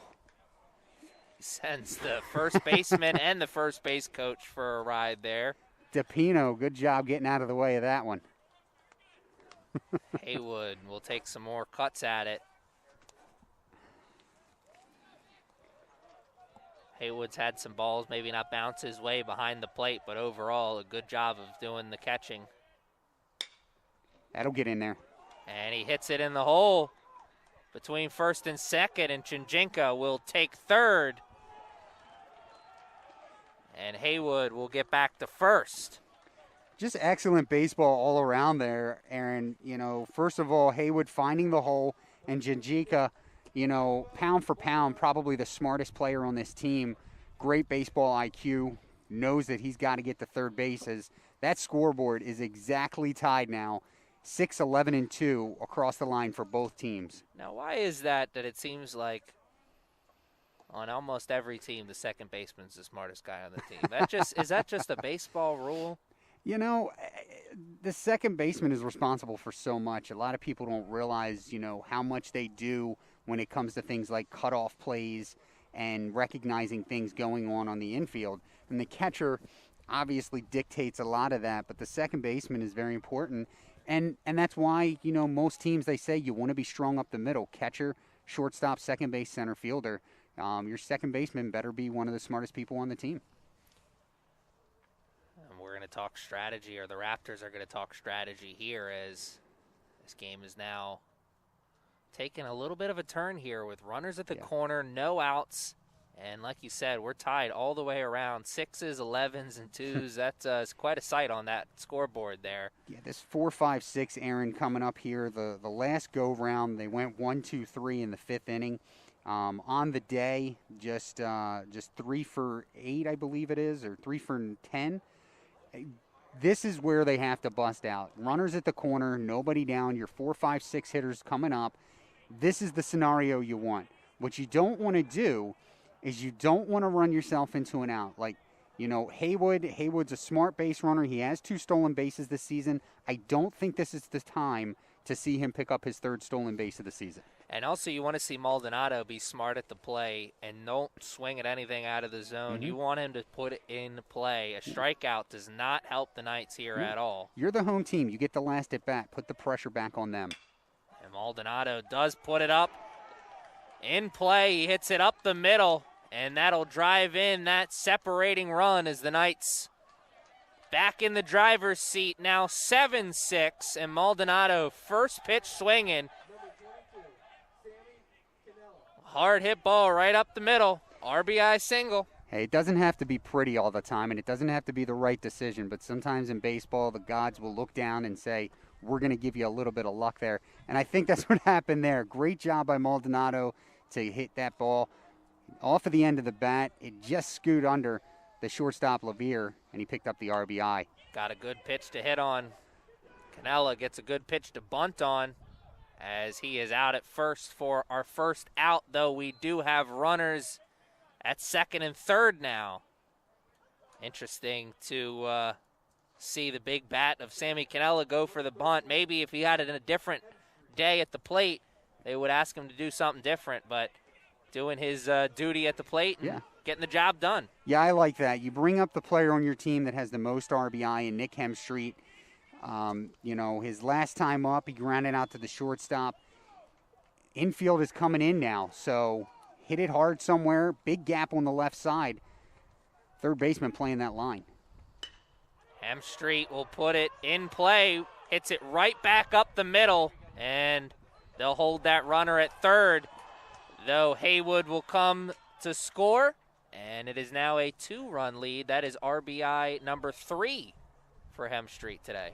Number 25 overall, and again, not doing anything more than what was needed to be done on that pitch.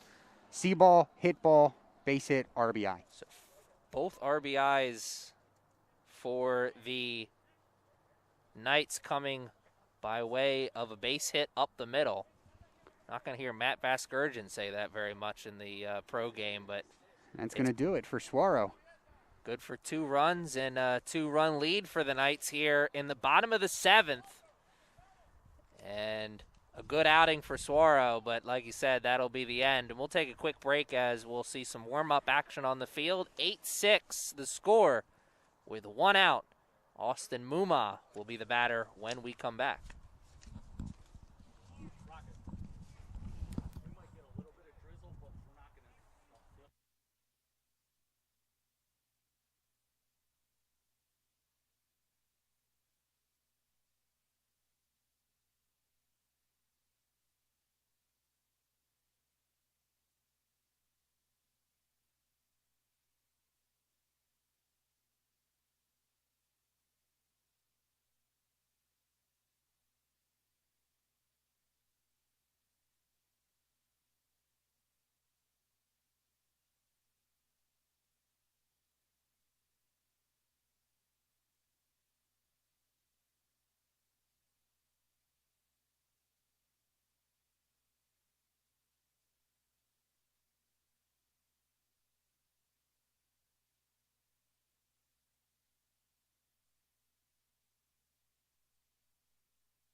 pitching for Montgomery. So, Aaron, it's going to be Nathan Proctor into the game. This is his 5th appearance. He enters with a 6.6 ERA, 5.4 strikeouts per 9, and in 15 innings pitched, he's given up 11 earned runs, strikeouts to walk, 9-5. And with 1 out, he is pitching to a man who is looking for his first base hit of the evening. And he has runners on the corner as well. So a double play ball could be a pitcher's best friend, but Austin Mumma well aware of that as he shows bunt.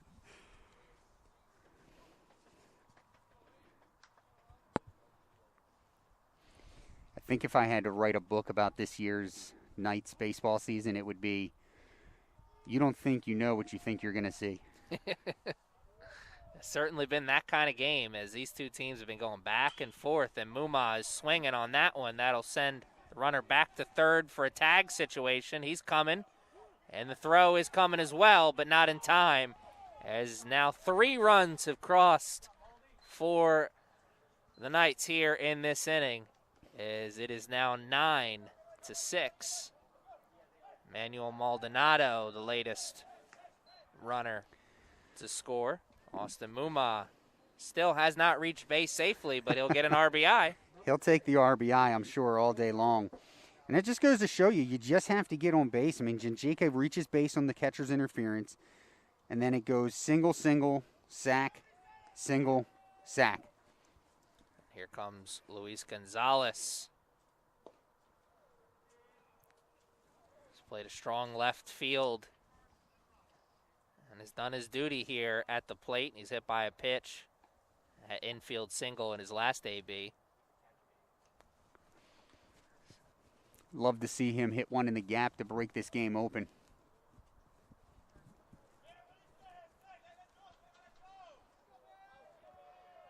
So it's been a very productive innings. Not only do you have 3 runs come across the score here for the Knights, but let's say Gonzalez makes this final out. We're going to see the top of the inning at some point in the 8th as well, so more opportunity for scoring. If they don't break it open here, they may break it open in the next one.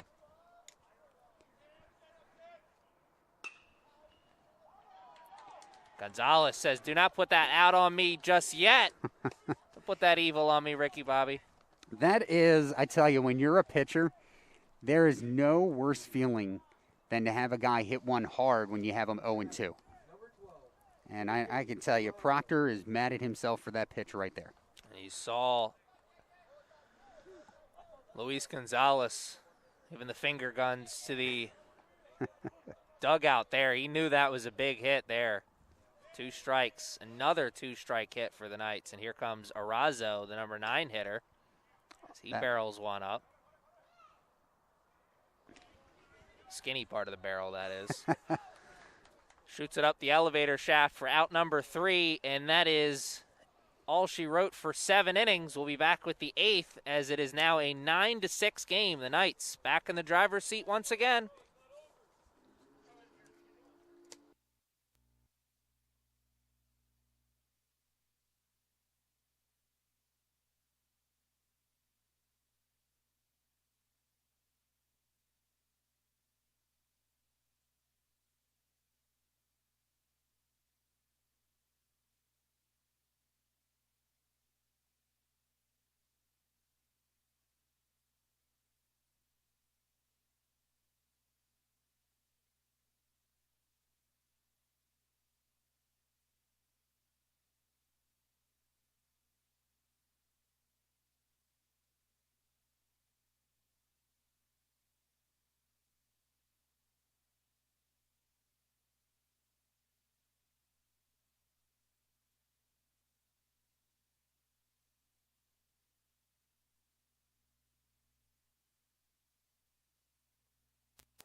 Obvious. Natividad. Batting number 15, Avis Natividad.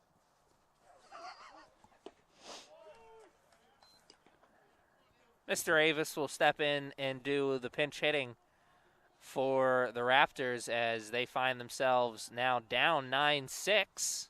Oh, you didn't want to say Natividad? Natividad. There we go. 1-1 moves the count here.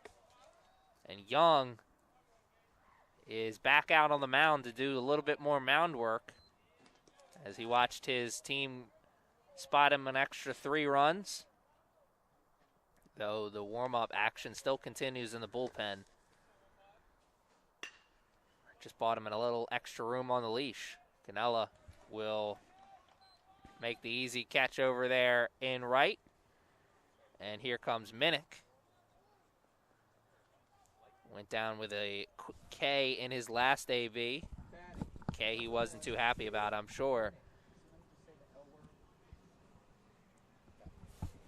To RBI double in his second AB. He'll be looking to get on base and create something here in what is an important 8th inning. Do not want to leave it all to the 9th. I'm sure the coaching staff has preached that to this Raptors team. And Aaron, just to fill folks in, the winner of this game will play at Garrett tomorrow. And the winner of that game will move on to the region semifinal double elimination round.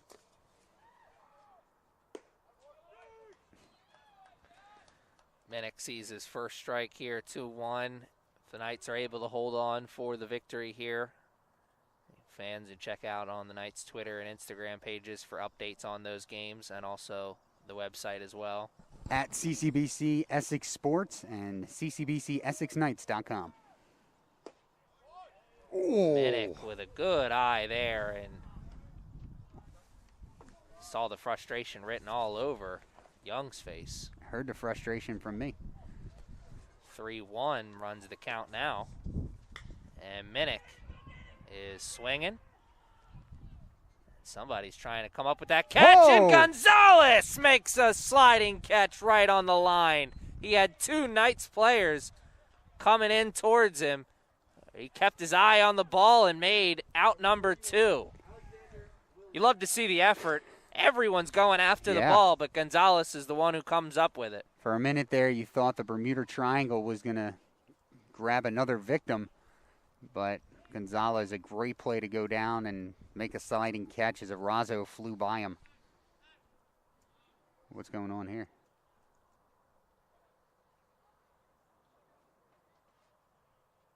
Well, Gonzalez may be injured, holding the left hamstring, it looks like. I know he's battled hamstring issues the last season and a half. That's why a lot of times in the last inning you'll see somebody head in for defensive replacement for him. So hopefully this is just a cramp. We'll take a break as he will see some action on the field.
He'll be in.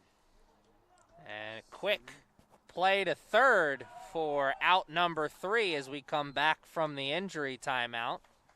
We were going to let you know that Logan Leisure was in left, in center, and Mumma was in left, but we'll let you know all about that in the bottom of the frame instead, as that is the end of the top.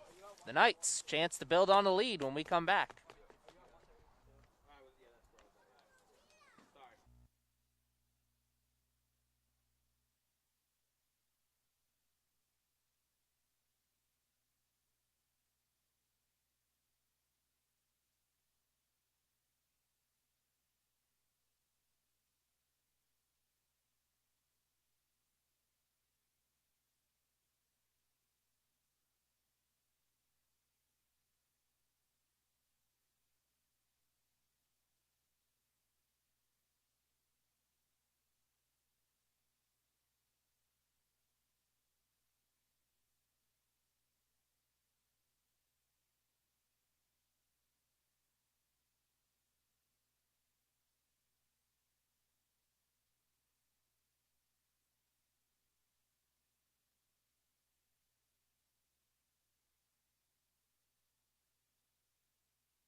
Is 15 in left field? Batting for Essex, number 2, Alvin Corello.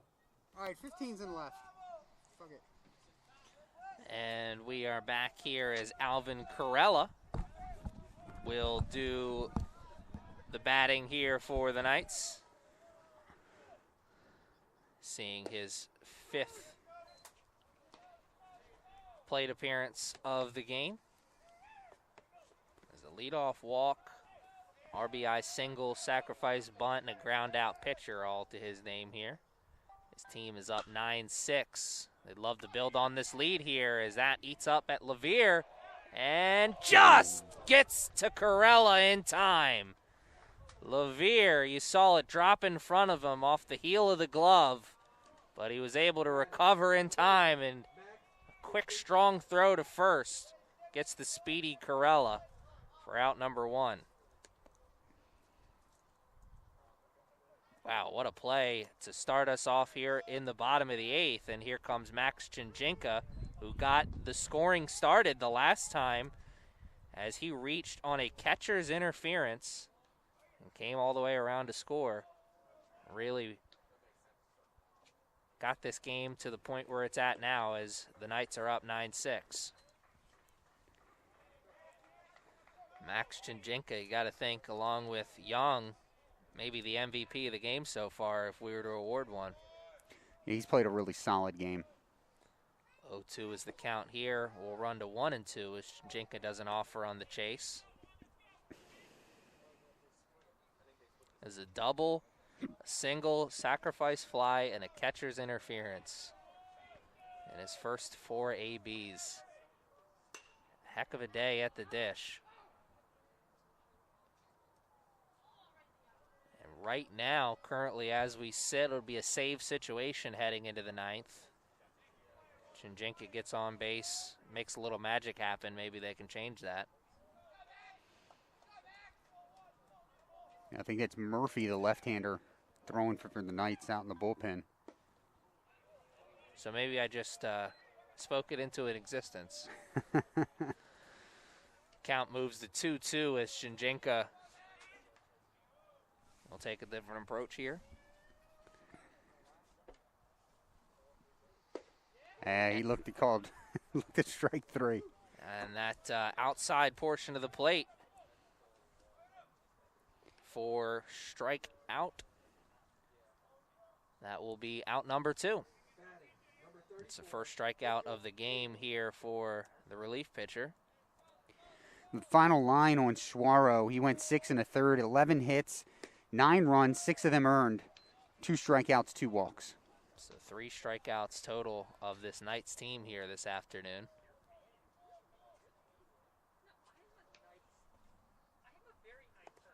Haywood steps into the batter's box. He had a single that got a big monkey off of his back here. He did have an RBI before then, but hadn't had the greatest of days at the plate.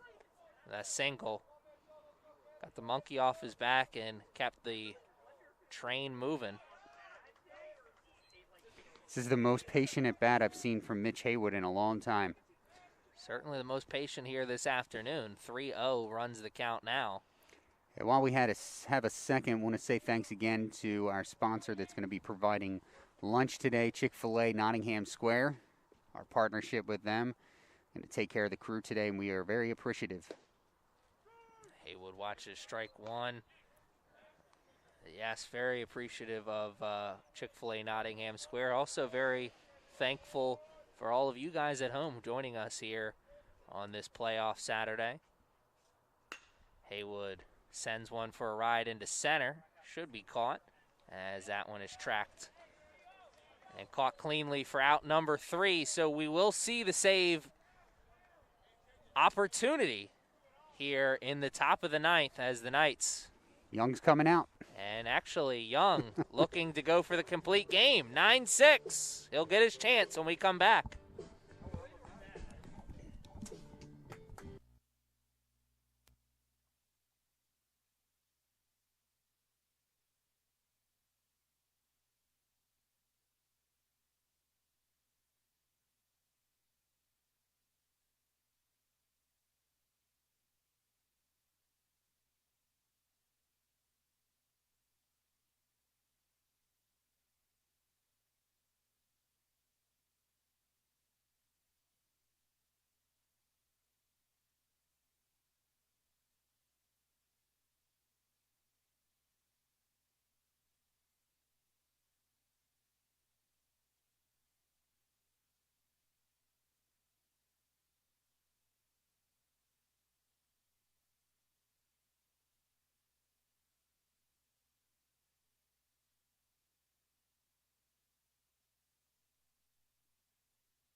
All right, we are back here for what could be the final frame of the game as the Knights have a 9-6 lead, and Young is looking for the complete game.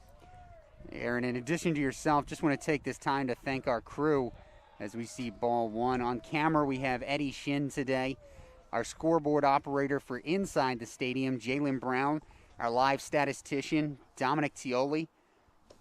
On our music today is Mario Diaz, our public address announcer, Matt Ryan, and our scoreboard overlay operator, Tony Chiarelli. Did I get that right? Chiarella.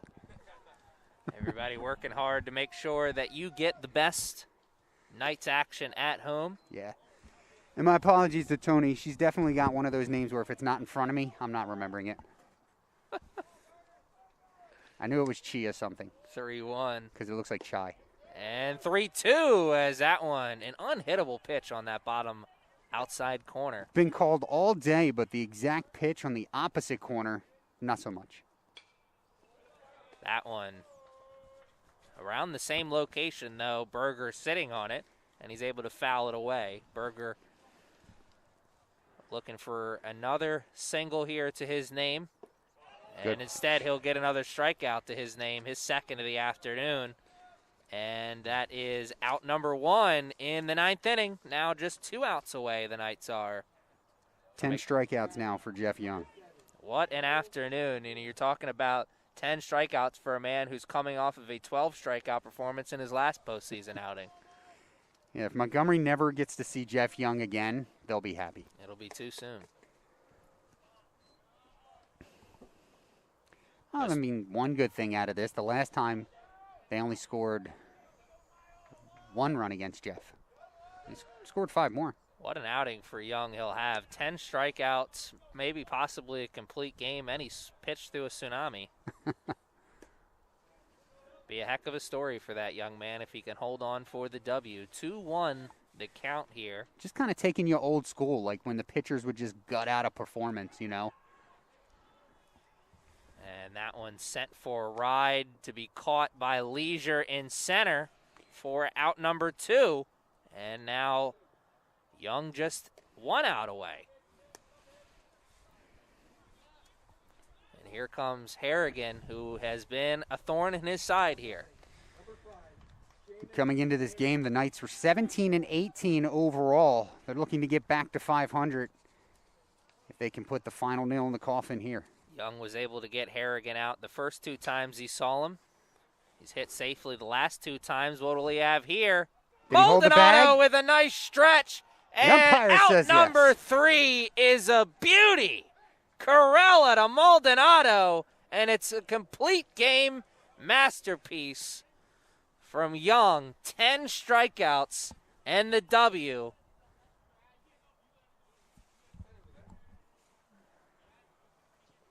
Talking a little strategy here, though, I think.